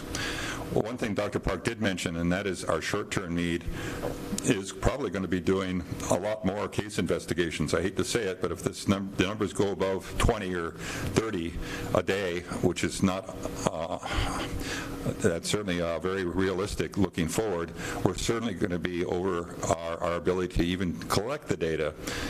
But it is going to be analyzed. It is being analyzed now, and it is being used for decision making. But if there are better ways of our doing that, people from outside who can help us, we're wide open. We are keeping track. Dr. Park's on the phone every day with her colleagues, all the epidemiologists in other states, to learn how they're managing this in other areas.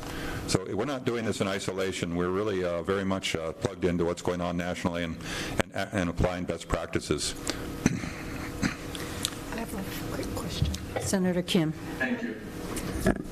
Dr. Anderson, I just have an email from one of my constituents saying that in the past, the state has said that they would double-check any positives identified by the private labs. Are you folks still double-checking this from private labs? Yeah, we'll social distance ourselves here. Dr. Desmond, for those who are listening, is administrator, head of our laboratories division. So you're double-checking every positive. Is that going to be time-consuming? And they're wondering, why is the state doing that? Well, Dr. Park has requested that we do that to make sure that the testing is all of uniformly high quality. Some of the testing is sent to the mainland, and we're not getting all of those for testing. If they're done here on island, then we're requesting that they send their positives to us. Okay, and then so you are continuing to double-check those? Yes, the numbers are still modest. So when they become greater, are you still going to? We may have to revisit that. I don't think we're retesting everything. That's what she's asking. No, you're just testing again, just to be clear, so we're testing, confirming the positives that are here in Hawaii. The samples are sent to the mainland labs in some cases, and if they come back positive, what I'm hearing is we may not be able to confirm some of those, but any sample that's here locally, we're testing. Okay, well, for the validation process, we've asked every laboratory to send us their first 5 positives and their first 5 negatives, regardless of where they're done. So even the mainland laboratories. Okay, so you're not retesting every single positive? Well, the ones that are done locally, yes. So yes. We're not doing that. You're just having, validating that what they're doing and the positives and the negative results are. Yeah, we did an initial validation, that's correct. Okay, yeah, so for each of the labs. You're not retesting everyone. Okay. And again, just to be clear, because I need to be clear too, for the positives that are being identified locally, we're retesting those. Is that right? If the private labs find a positive, are we retesting those? Because I think that's your question. That's the question the constituents asked. I'm reading right off the email that they sent. Okay. We were doing that. I'll have to double check that we're still doing that. Maybe as the numbers have gone up, maybe they have stopped sending them to us. Let me add, the two private labs that are doing the testing are using essentially the same methodology that we're using. I believe the PS... Real-time PCR. Real-time PCR. And again, we were validating that because they were relatively new at doing it up to a point. There's going to be a point where we're simply not going to be able to... Well, that's what this person's saying, is handle all that. time-consuming as well as a waste of our testing products, so. Yeah, but there haven't been that many that it's been distracting from what our main mission is. Thank you, I don't want to belabor that, thank you. Dr. Anderson, I think one of my concerns is I understand, and Dr. Char also gave us the same information, the reasons why we're not testing everyone unless, they show symptoms. But I guess the amount of time that we're waiting for lab results, and for instance, our 3 senators online with us now at 8 days. If they're testing and we don't get the results back for 8 to 10 days and they're positive, is that not a concern? Oh, yeah, it would be. Let me ask Dr. Desmond how long it would take a private laboratory locally to turn around tests, because I think unfortunately the senators who were tested were caught in a time frame when most of the samples are being sent to the mainland for analysis. I think if you were to send that same sample in today, it would not take as long. Yeah, and I'd also like to know how many have been tested that don't have results back yet. I don't know the answer to your last question. We have, what happens is we get the results back after the test has been done, and we've had over 5,000 test results reported to us from the private labs. We don't know how many have been sent to the private labs until we get the report back. So there may be 500 tests in a queue that we haven't heard results back from. So, but we would hear back from the labs whether or not they're positive or negatives. But we'll hear about it at the same time the provider, the doctor, whoever ordered the test, hears. But we won't know when the doctor actually sent that specimen to the mainland.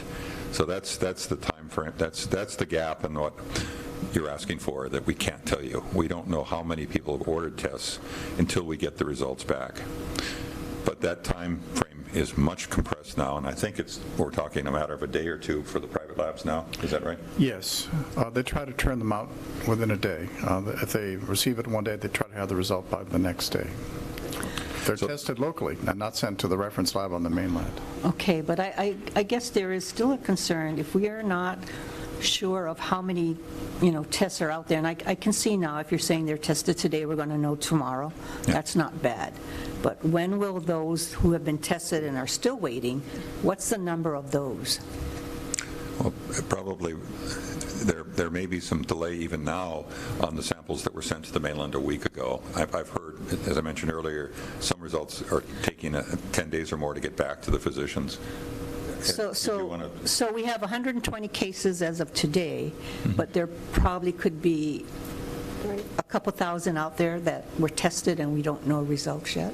No, they're not a couple thousand, but they're keep in mind there are 120 cases today, correct?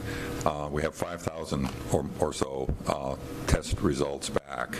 The only ones we would not know about were the ones that are being processed now that we haven't heard back from. We don't know how many. Sarah, do you have any insights on that question that we could help with? I do want to just comment that there's a lot of focus on the testing, but just to remind, whenever we have an outbreak, this is always a situation where there are a number of individuals tested and we're waiting for results. And there's always this lag.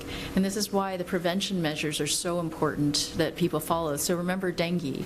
We were waiting for testing and we couldn't test everyone. We were trying to identify folks. So at the same time we're trying to identify people and being aggressive about identifying the cases, we're always trying to also put out those prevention messages, because it's really important, because we know that there's that lag, so that people know what to do to try and help keep this stem disease, that could be occurring in our community. So in this regard, again, it is important about that stay home when you're sick. The other thing that to note is that it is important to know when it is appropriate to be tested, because of the fact that if you're tested, the assumption is someone has symptoms. Someone has cough, at the very least, if not fever or shortness of breath, but definitely has some sort of respiratory symptoms, and that was what motivated to get them tested. That person should be staying home immediately. But if you're getting tested when you have no symptoms at all, I'm not sure how to recommend anything to you, because we've now tested you at one point in time. There's no reassurance that at some point later you are actually infected, that the test comes back negative and maybe you're actually incubating and just didn't capture it at that point, or you're going to get infected later on down the road. So for someone who has no symptoms, we actually, in CDC as well, we do not recommend testing, because we're not going to recommend you to stay at home to keep yourself out, because you're not showing symptoms. There's no reason to be home. But if you have symptoms, you do need to stay at home, and we're waiting. And while you're doing that, you're helping the community, helping everyone to keep, hopefully, whatever you have from spreading throughout the community as we wait for that test to come back. I think the question was, the question was simply, that would be asked to stay at home regardless of what the test results are. So the question was simply, do you know how many are we waiting for? How many out there of tests we didn't get back? The short answer is no, we don't. Not the long answer of, You'd have to ask the clinical commercial labs how many tests that they've processed. That's the question we're asking. Do you folks know, right, how many might be out there? Yes, that's part of us looking at graphs and information. If you're testing only people who have symptoms and we don't have the results back yet. Right. We are advised, at least I can tell you that Clinical Labs has shared with us as of last night that, they try to give us up-to-date information. That last night they told us there were over 1,500 tests still in process. So that's what we're asking. Okay. There you go. That's the number. So it's 120 today, 1,500 tests we don't have results on. Correct. So in the next couple days, that could be jumping up. No, it'll actually it could be decreasing. It'll probably be decreasing, because it'll only be 24 hours, not 10 days. Before we hear the results. Because remember, some of those tests are processing on the mainland, some of them are processing here. They didn't distinguish for us where they were processing. So of the 1,500 outstanding tests that we haven't got results, is there like a percentage you can maybe say might come back positive, like a 1%?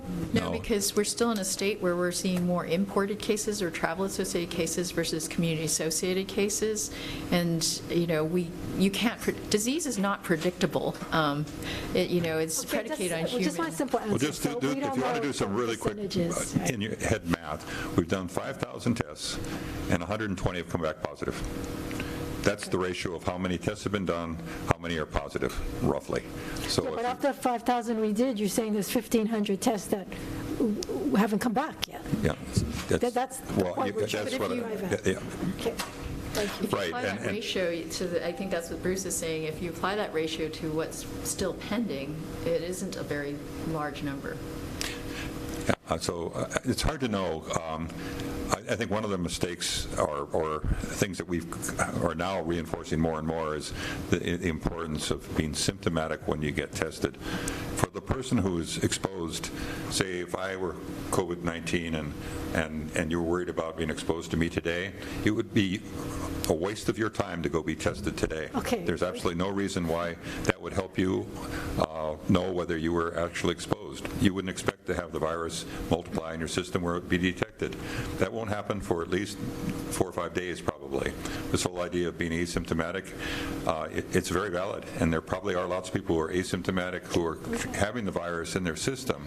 And we may, as we get to do more testing, pick those people up and be able to identify those individuals possibly. But getting back to a very pragmatic point of view, we would be recommending the same thing to you whether or not you were tested. Our advice to you, if you were exposed to me, would be to if you were closely exposed, you aren't now, but let's say you were right across the table from me and I was coughing in your face, we would probably be telling you you should be in quarantine for 14 days, whether regardless of whether you're positive or not. If you weren't, if you were sitting as you are 15 feet away from me or whatever that is, then we would probably say, if we contacted you, be aware that we had a positive case that you may have been exposed to. We don't think it's a high risk, but you should be monitoring your health. And if you develop symptoms, you should go see a doctor, and a doctor will determine whether or not a test is appropriate. But our advice to you would not change based on whether you were tested or not. That's my main point. I hope that helps a little bit.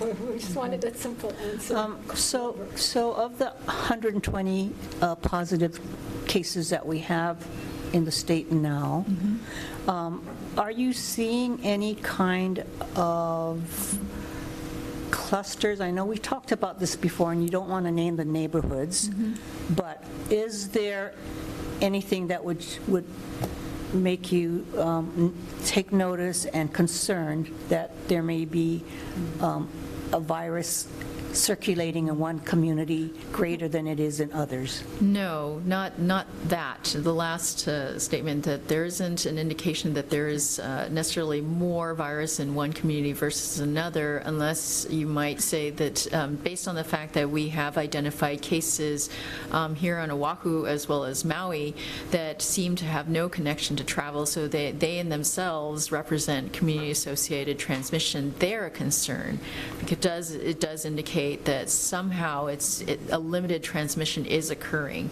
But as Dr. Anderson said, we're not seeing widespread transmission yet. So we interpret it as there's still opportunity, there's still a chance to make a difference. And to what Senator Moriwaki was earlier saying, to stronger messaging regarding, to emphasize the need for social distancing among our population, to the extent possible. If we can be successful, then those indications of limited local transmission can end abruptly, very quickly. But if we continue as we are, and we have certain individuals in our community still, not abiding by the recommendations, by the measures that have been, put in place by our governor and mayors, then we will continue to see that transmission occurring. Another question that I have is, I'm a little concerned about your comments about doctors closing shops. And I'm really not sure where I'm going with this question, but, is there any outreach by the Department of Health to make sure that doctors in our hospitals or private doctors have access to information? Because I think some of the questions that we're getting are actually from doctors that don't seem to maybe fully understand. So maybe like even about PPEs, their personal equipment, that maybe you may be telling the hospitals, but the hospitals are not getting the information down to their doctors. Remember, these aren't doctors necessarily in the hospitals that we're talking about. Many private practitioners are independent or in small clinics that you wouldn't consider part of the hospital system. Candidly, this is an issue that's been recently brought to our attention, more anecdotally than anything else. What we're hoping to do is be able to meet with primary care providers and others and find out why are the physicians closing the doors? Is it because of lack of protective equipment, lack of training? How can we support them? They're so important in our community. How can we help them? It may just be that they're ready for retirement and they just thought this is a good time to retire, which of course is something that we can't do anything about. But if there's something we can do to help them and support them, either in providing equipment or training, we're looking to do that. We haven't engaged in those discussions yet. Actually, we just had these discussions the last couple of days as it was brought to our attention. So we're looking for ways we can better support our physicians. We are hearing from some that it is about the PPEs, that they're having trouble ordering PPEs, because remember, these are single providers. When they put in an order versus a hospital system putting in an order or a clinic putting in an order, I've heard from some clinicians saying that, they try to put in an order and they're being told by companies, well, you've never placed an order with us, or you haven't placed one in the last 3 months, so we're not prioritizing you over this other facility. And there's, global demand. So I think it is, to a certain extent, the PPE issue, because in terms of guidance to providers, we have a healthcare website specifically for healthcare providers. So we're posting the medical advisories so that just in case you're a provider out there that for some reason isn't on our directory list or on the hospital list or whatnot, so that they can even just go online and get it. But we recognize that more needs to happen because there are still some providers out there that for whatever reason aren't associated with a hospital system. Most providers, if you can imagine, they need to have some sort of privilege at some hospital to be able to admit patients, right, in case your patient gets sick. But there are still some providers who don't have that relationship with the hospital system, and those are the ones that we're needing to try and figure out how to have a better connection with. I have authorized Hilton. We actually give the hospitals some substantial amount of money every year to build up a cache of emergency medical supplies for their hospital, anticipating it, not necessarily events like this, but at least anticipating they may need them in the event of emergencies. They're typically been provided for. They were gathered to be supportive of the hospitals, and what I've mentioned to Hilton is and authorized is that if a private provider does need protective equipment, that we would allow them access to that supply. Of course, there's a limited supply, and doling it out, but we don't want them to compromise the equipment and supplies that are available to the hospitals. But I believe there are some efforts being made now to reach out to the private providers and to let the private providers know that there may be some additional equipment and supplies available through the hospitals. Again, the Healthcare Association of Hawaii is coordinating that, and we're trying to support them. If that's the need, we can hopefully get them the essential equipment that they need to maintain their operations. So, Wouldn't it make better sense, Dr. Anderson, to have those private providers that aren't used to doing these kinds of screenings, send those patients, to like Queens Emergency or others that are already doing it, and they have the PPEs so that, they're not... That's exactly right. That was the whole purpose of the testing sites. Right, so I'm not sure why they won't have that message out there yet, and I think that's really important, because they should be able to, over the phone, say, I can give you something and send it directly to wherever they're sending their patient to. Yeah, most are referring patients appropriately. I just brought it out because it has come to us anecdotally that people are calling the doctors that they've seen for years and only gotten an answering machine, and haven't been able to get through to them, and only to find out that they've stopped seeing patients. So it is an issue. I honestly don't know how big an issue it might be, but I thought I'd mention it while we were talking, because it was not something we anticipated initially. But we are hoping that people will be referred to hospitals or to other providers for whatever care they need, and that everyone will get support they need going forward. So we'll try to figure out ways to reach out to them and find out what they need, and if we can help them, we'll help them. If not, we'll be sure that they get referred to appropriate individuals who can. There are changes happening in the healthcare practices as well as the dental practices, in that the recommendations have been made from CDC as well as us to consider postponing routine appointments, well appointments, just to sort of limit their exposure and their need for PPEs or other kinds of materials and such, and protect them, frankly, right? So the other thing is to realize that PPEs aren't just needed for COVID-19, but for other kinds of illnesses. And so, you need, or even just procedures in general, right? And so to not have that for just the many other things is very concerning for them. So that's limiting their, so there are any number of reasons and issues. But, Hawaii is unique in that we have so many solo private providers, and we need to figure out how to better resource them. Thank you. I had one last question. and then I'll check with the other senators, is that a question that was asked of me to ask you was if you could elaborate on your methods of contact investigation. So once you find someone who is... Right, so... Short answer.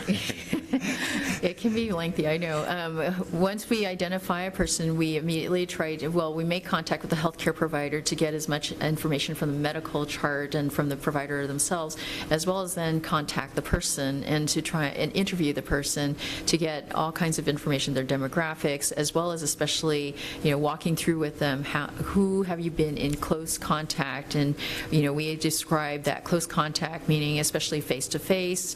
We want to know that their symptoms, how long have you been symptomatic, how long the cough, fever, every aspect of that. So we can get a full picture and then enter that information into our database. The contact, if they can generate for us a contact list, then we want contact information, how to contact their contacts. And then we do the same thing with them in terms of, okay, talk to them, you've been exposed to so-and-so, and we understand that you saw them on this day, can you verify, and just going through with them and verifying, was it a really prolonged close contact, or was it just in passing, as Dr. Anderson said, 15 feet away, or you just happen to see each other, say hi, bye in 5 minutes. Depending upon what they tell us, what they describe to us, then we can categorize, okay, are you no risk, low risk, medium risk, high risk? Then the next step is, if you're medium or high risk, you obviously need to stay home, and then high risk, absolutely quarantine, and medium risk, we're monitoring actively with you, self-monitor. It's not this absolute, keep away from everyone kind of thing. Low risk, no risk, it's really just self-monitor, making sure they have the education and know that they should seek help if they need it. So you can imagine if someone has been very active, as certain people, as you probably know, have been very active despite being sick, it can be very problematic in that suddenly, your close contacts can be, for some people, it's only 2 people, they're going to work, they come home, and they're only in their household, and their family is the ones that we're looking at. That's most people, probably, for the most part. Other people, it's 10 people, close contact. Other people, we've had a few, it's up to 100 people that this is the challenges of entering all that data and looking at it, because when we're monitoring those medium and high risk contacts for a reason, they could be incubating virus. At the point they start to have symptoms, then we're arranging to make sure they get tested, right?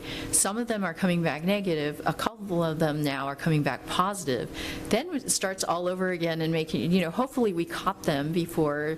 Most of them, they've been in quarantine, so it's not an issue now. We don't have to go through their contacts.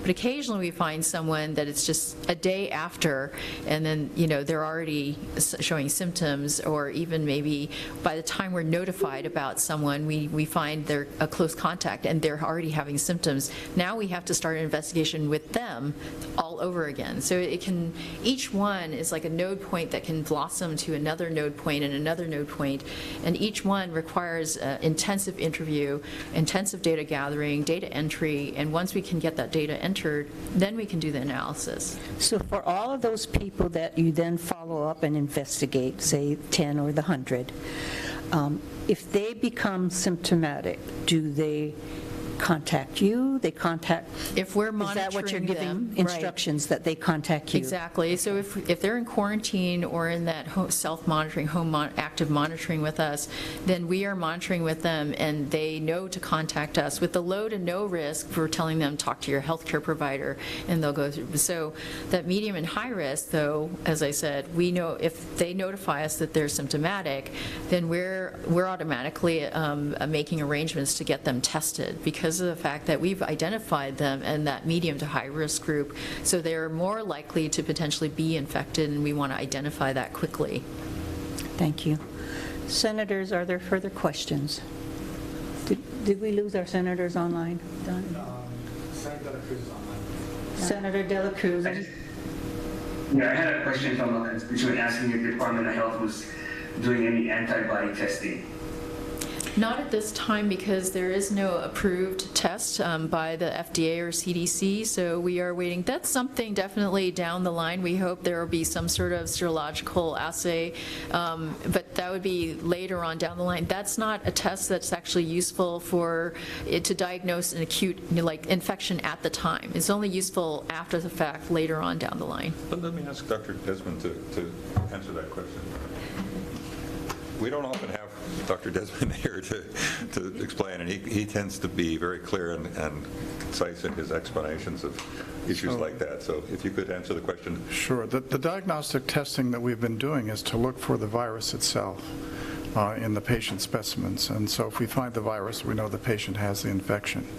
So the new approach that's just becoming available is antibody tests. So we all know that when we get an infection, we develop antibodies, and then that's the antibodies help prevent us from getting the same infection again.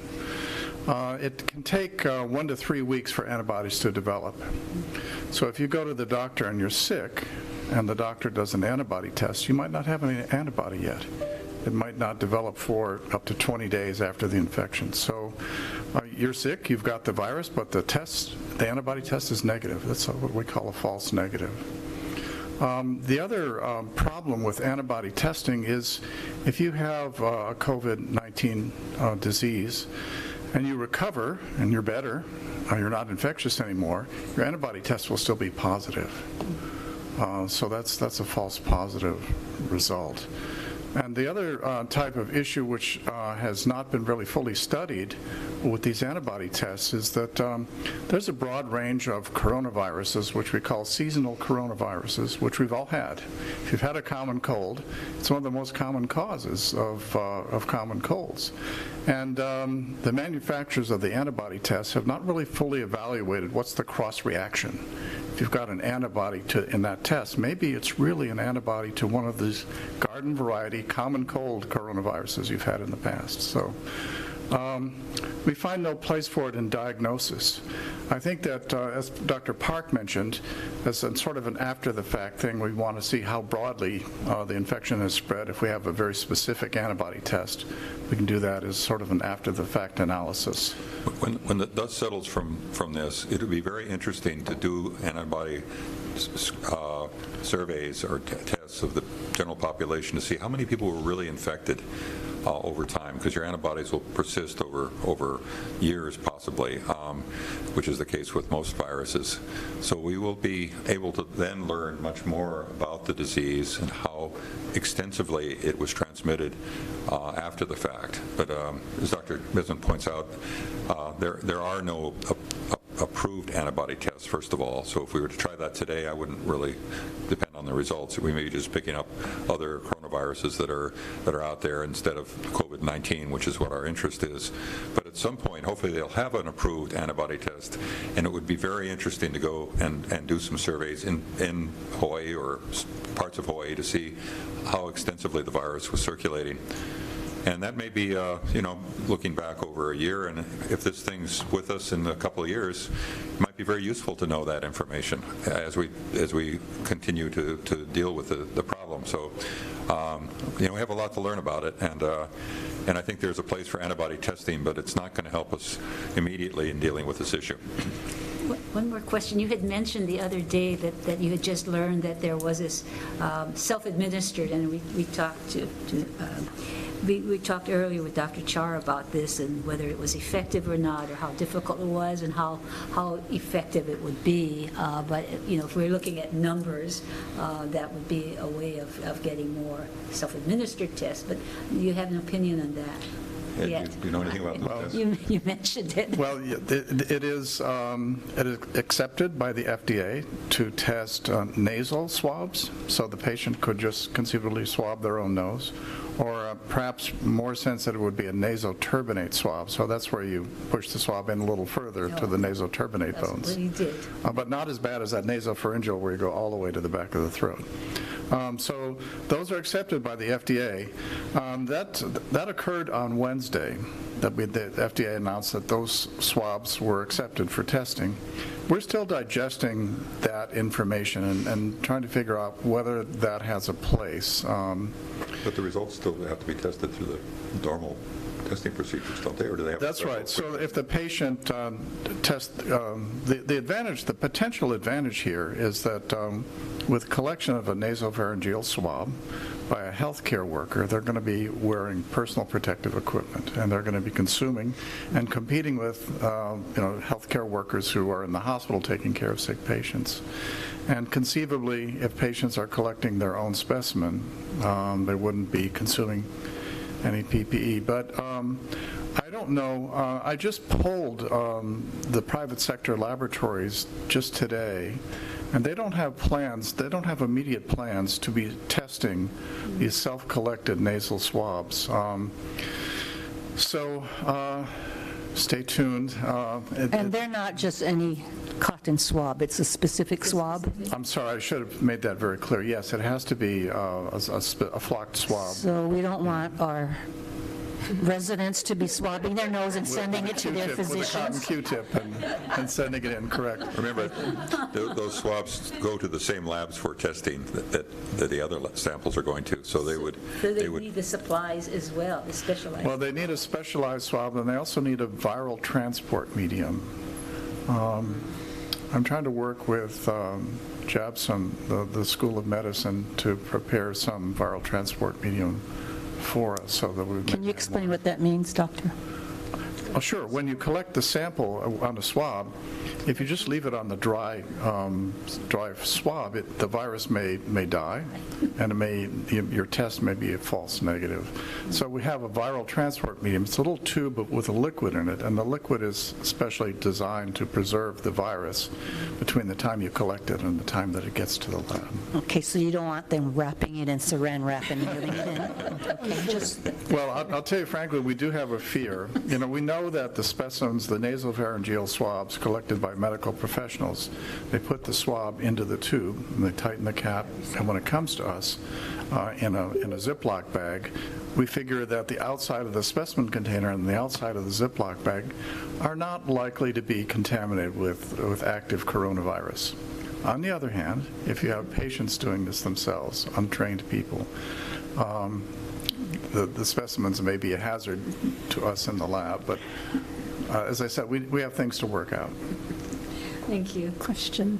So in addition to the fact we have all of these issues with somebody doing it at home to themselves, wouldn't we also have the problem that was brought up the other day, that what do we then do with all the positives? What do we then do with everything? I mean, so we go right back, we don't want to test everybody because we don't have the facilities, we don't have the personnel, the equipment and everything. Because once we find out that all these people are positive, what do we do with it? Right? I mean, that's what Dr. Park brought up. So if you are going to allow or somehow figure out how we're going to allow people to test themselves and send it in, wouldn't we then run into that same issue? Well, we still have limited capacity for testing, correct. So, I mean, you would have to think of... Clear, because I may not have said this, but, we're not limiting the testing in any way to not find people because we can't follow up on them. I think we've been very good about following up on virtually every case we've identified, and with contacts I'm as just well. bringing up the fact that Dr. Park brought up that day, that one of the problems is that when we find all of these positives, then what do we do with them? Do we have the resources and the thing to do that? So, no, it's okay. You don't have to clarify. It's okay. You don't have to clarify it. Thank you. I think you've made your point. But again, we are not going to be not. I understand. Well, that was the point that I brought up, that we don't want to not test because we don't want to figure out what we got to do with the resources. Right. It's not a resource issue right now, and we're aggressively pursuing every case we have found, and we will continue to do that. But I'm just going forward, if we're going to institute or allow, we have to think about what are the consequences and how we're going to deal with it. So that's all I'm saying. So let's make sure we prepare for that. I hear you. Thank you. Thank you. Thank you. I see that we got our senators back online. Are there any further questions? Okay. Thank you. If not, Okay, thank you. thank you so much for being here. Really appreciate it. Recess. Have a good weekend. This is Mary.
Thank you very much.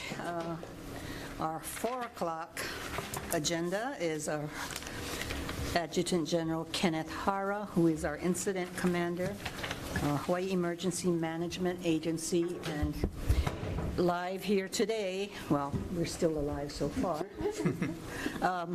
Senator Kim, myself, Senator Kidani, and Senator Moriwaki. And online, we have Senator De La Cruz, Senator Favela, and I believe Senator Keohokolole, as well as being viewed by Olelo. Okay. I think we're on. General Hara, please. I wanted to start by saying, I hope you guys got a copy. Dane, were you able to provide the copy of the most recent? Oh, I see. So the Hawaii Emergency Management Agency, along with the emergency support functions and the National Guard team, have made huge strides in the planning. I think I mentioned last week, I was very disappointed at where we were. And then I provided where we at. I do ask that this still be kept close hold just for the committee and to the president, because what I don't want is pieces start leaking out and then it's not in final stage and then just will confuse the community. But a lot of details in there now. So looking at 4 lines of effort, line of effort 1 is to prevent and protect. Line of effort 2 is looking at the medical response. Line of effort 3 is information and public outreach, and line of effort 4 is supply chain management. So we're looking at those lines of effort as we move along. They did a lot of work on trying to identify critical decisions that need to be made. So as you go through this, it's really self-explanatory. At some point, I think I wouldn't mind having a team brief up the committee so you guys can actually see in detail, what the planners have so far. I think you guys will be very, very impressed and comfortable where they come. Could that be available Monday? Yeah, because they already briefed me. Right now, I'd say about 75 to 80%. I gave them some guidance. They said they're going to be ready for the new guidance by Wednesday, but they can brief what they briefed me today. Okay, well, we'll work with you and check with the senators online. Okay. Hopefully, they'll be back with us on Monday, because even if they don't get their test results, it's 14 days on Monday. Right. Well, I told them if the results come in, they'll let you folks know, so not just kidding, I'm delayed. So we'll have Dane work on the schedule, either for Monday or Wednesday, maybe. Okay. I heard they were purposely holding back their tests. I have them all. I'm just playing. Thank you. What I also wanted to mention is we had a teleconference. I'm not sure if some of the leadership here was on. I think Senator De La Cruz, you were on, but we had Senator Schatz, Senator Hirono, Governor, and then some of the state, and then some state legislature, some of the state departments talking about what's next with the $1.25 billion package that's coming to Hawaii. A big ask from everyone. I think everyone agrees that we need to set up some kind of blue ribbon COVID-19 recovery task force. And as we move forward, whenever that team is formed, I think it's also critical to have at least 1 or 2 of the response planners now, because some of the things that we're doing will directly reflect on when we can start the recovery, right? So I would like some of my planners to be part of this team as we form this. Okay. So open for any questions. Okay, so General Hara is open for any questions, senators? Questions. Senator Kim.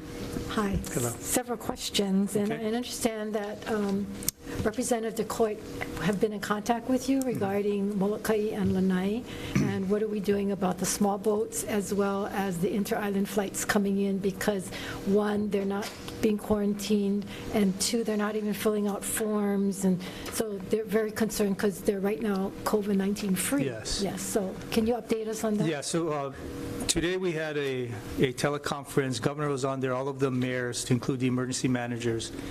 And the decision was made to to also restrict inter-island travel.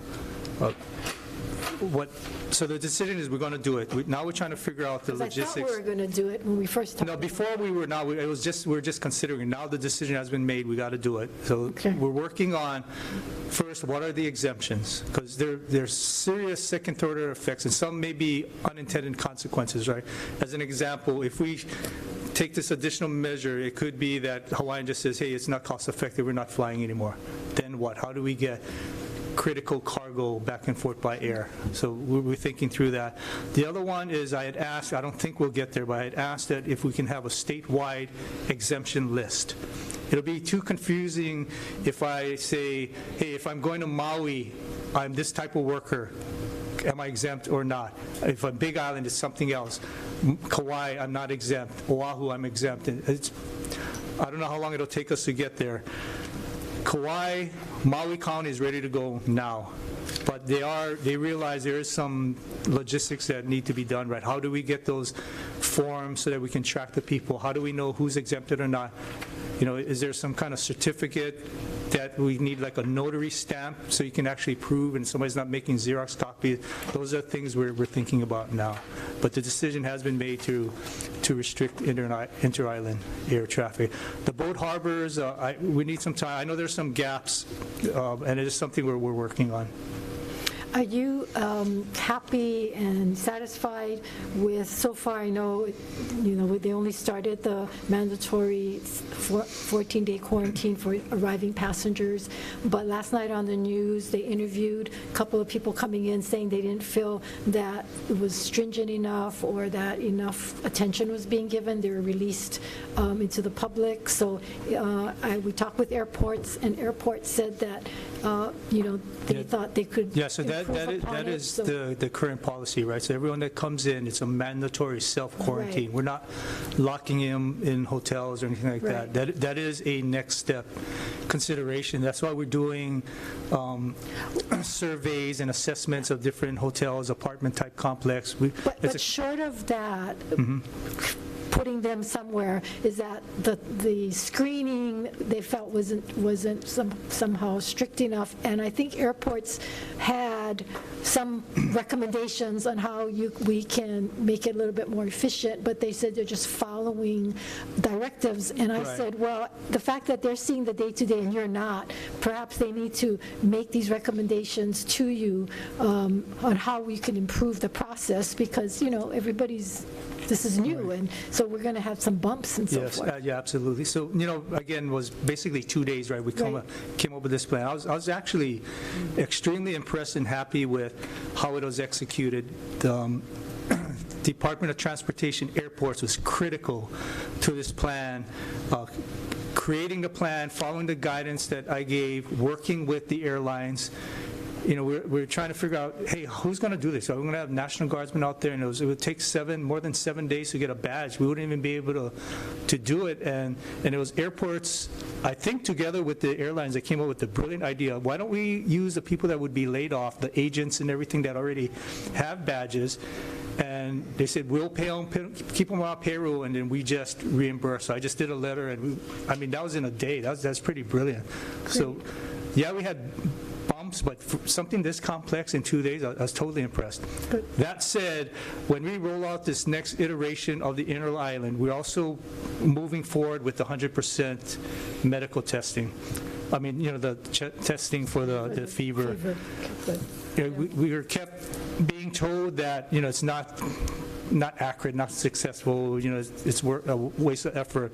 I got an email from the Director General of Taiwan, I think 2 days ago, and his numbers basically said they caught about 40% of the people coming into their island that were COVID positive. So to me, that's good enough. So that's why we're going to press forward. So the bottom line is we'll catch up with that, and it'll be a policy change. But again, I need to get that logistics tailored. I can't just say, hey, turn it on. Who's going to do it? I got to get all that prep. Where's the thermal scanners? Who's got that? Two more questions, sure. And then I'll pass it on.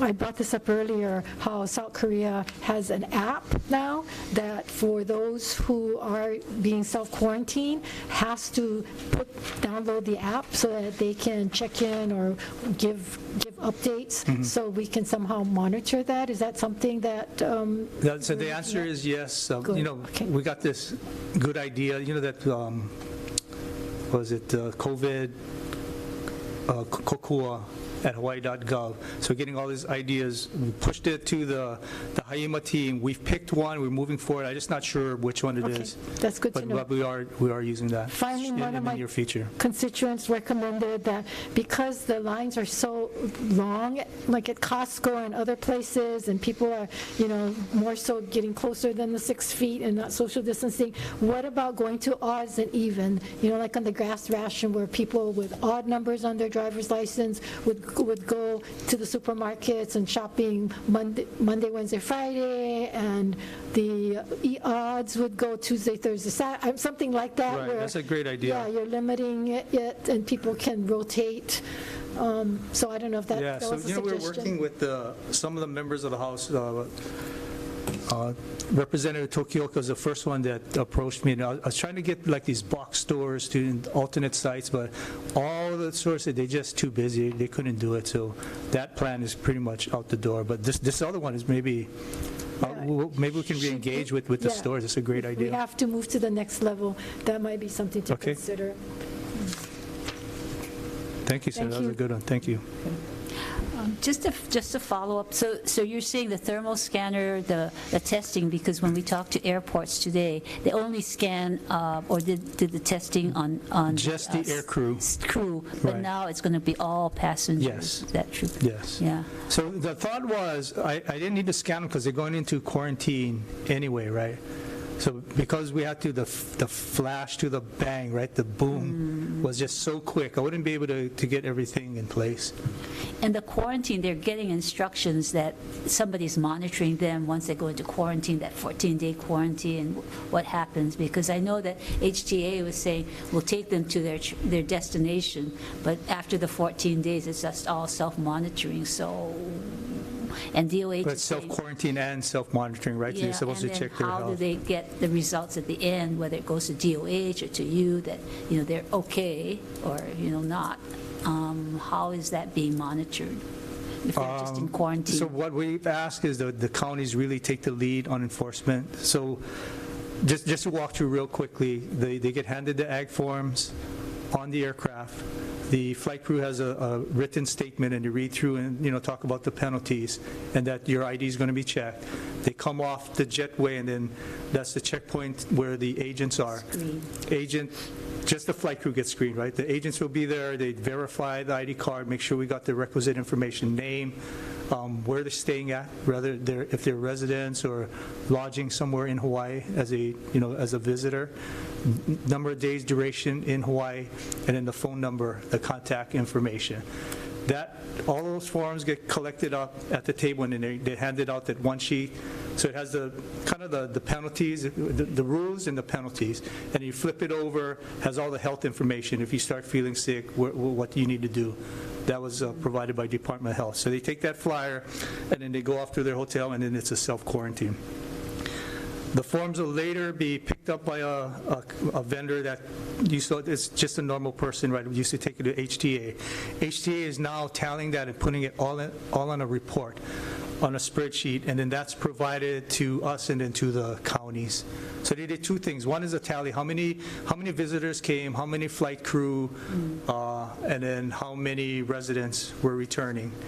And then they have the detailed spreadsheet that they took off the ag forms. So HTA is doing some calling. So first thing they do is they call the hotels where the visitors are going to, and then periodically they may call individuals. And then I know some counties were going to do the same thing. I'm not sure if all of them will. And it's coordinated with health so that if somebody's positive, then it's noted, and they can go to them and treat them or see who they've contacted. Right, correct. So again, really, if they start getting the symptoms, right, they would call, and then it's all on that sheet on the medical side. So they call DOH?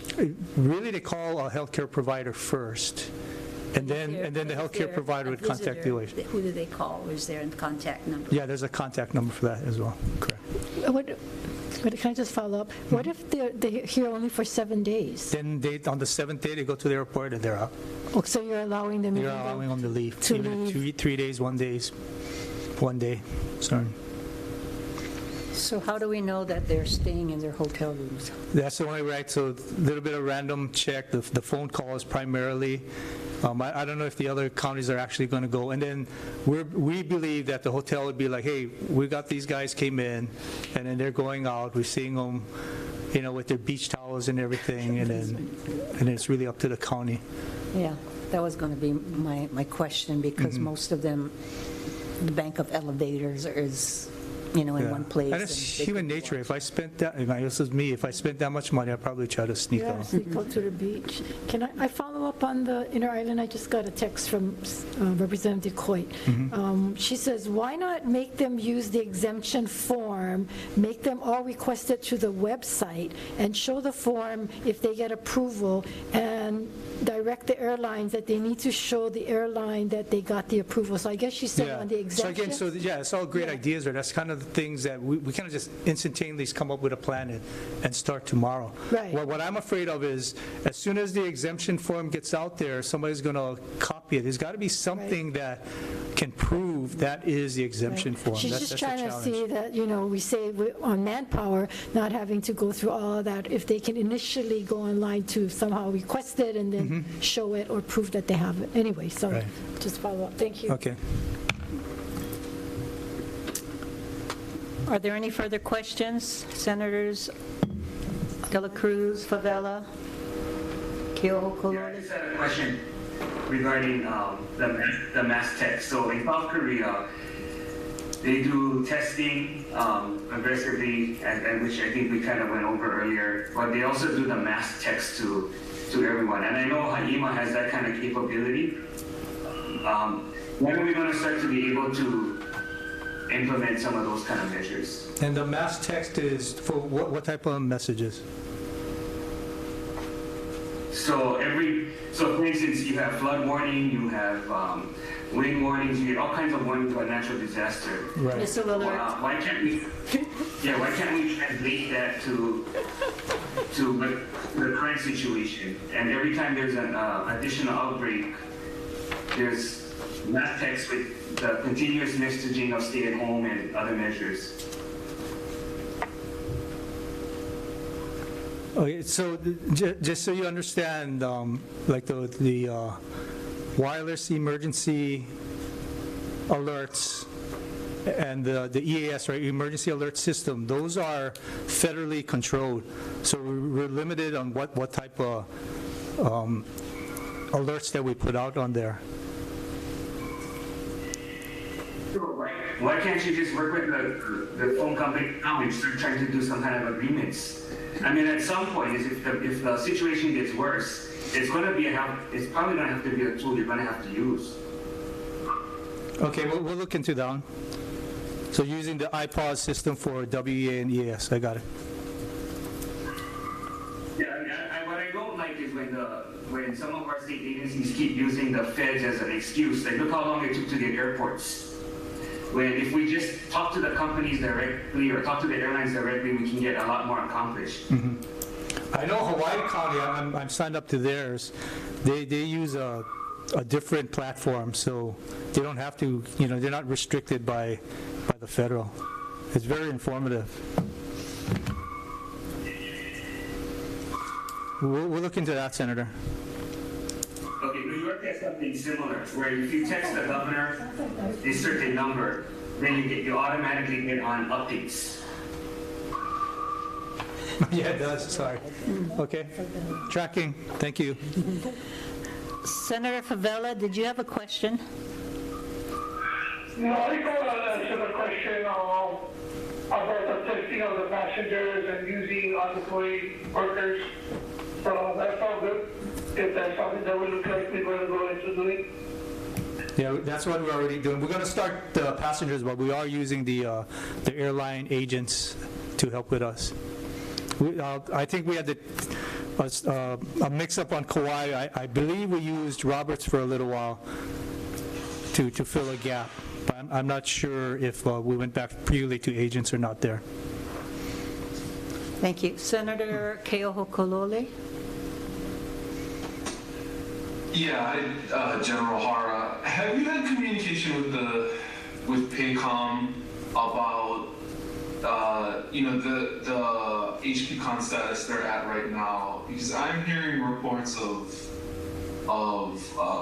base personnel engaged in major activity in my district, and so I'm wondering whether they are exempt, as you explained, they are exempt from our particular directives. But I am concerned about the perception in the broader community. We have individuals, active duty personnel engaged in leisure activity in the public, visible in the public. What kind of a message that sends? I know we're not, they take direction from the federal government, and I respect that that's a different protocol and a different hierarchy, but have you had any discussions with PACOM about that situation? Yes, sir, I did. Let me try to pull up an email real quickly. And then just to be clear, the exemption that we gave them is for official duty. So if they're off duty, they should be following the same restrictions of the state. And US Indo-PACOM and all the component commands are in agreement with that. I did notify Major General Susie Verislam. I think you folks know she's a Hawaii National Guards person and then is assigned to US Indo-PACOM. And then I had a report this morning about possibly Marines going to the sandbar and stuff. So they're going to clamp down on that. They didn't have any rentals the other day. I don't know if it's mistaken identity or they got boats from somewhere else. But they are in total agreement that when they're off duty, they should be following all of the states and the counties' restrictions. Thank you very much. Those were just suspected reports. Yeah. So I appreciate you Guys like going me, right, through having that dialogue. with short hair. I mean, probably were Marines, but according to them, the policy is out. I may have already filed it, so I don't know. Hang on. Yeah, I think I already filed it. Sorry. Oh, no, maybe on the other phone. Hang on. Anybody here will get 3 phones like me? No, but I got a computer, an iPad, and a phone. One more question, the small. So, Okay. Oh, here it is. So this is from, again, Major General Suzanne Verislam. This is what I found out from Marine Corps. Marine Corps Base Marina established restrictions. Boat rentals are still available, but restricted by number of people on board. Boston whaler, max of 2. Pontoon boats, max of 4. They have not rented any boats this week since last Sunday. Many cancellations because of the change in the policies. Marine Corps is committed to enforcing the social distancing and getting word out to the leaders. Social distancing orders apply everywhere, and all the services have said they are doing their best to police their own and enforce the orders. Is that okay, Senator? Yeah, great. Thank you very much. Okay, thanks. Thank you, Senator Moriwaki. Yeah, I'd like to follow up on the small boat harbors. We have 17 in the state, and there was concern that either luxury vessels or small boats coming in. And I did talk with DLNR because they're the small boat harbors in the jurisdiction, and it's separated from commercial harbors, which is DOT. They said they were in touch with CBC, Customs and Border Patrol, and they said they would monitor, but we weren't sure is that 24/7 because they come in at night, and that's when DOBOR is not on duty. Right. And so if there can be a way to assure us that they're being checked. Yeah, screened. so like I said, I need to follow, that is a gap that we need follow up on. Okay, thank you. Okay, thank you.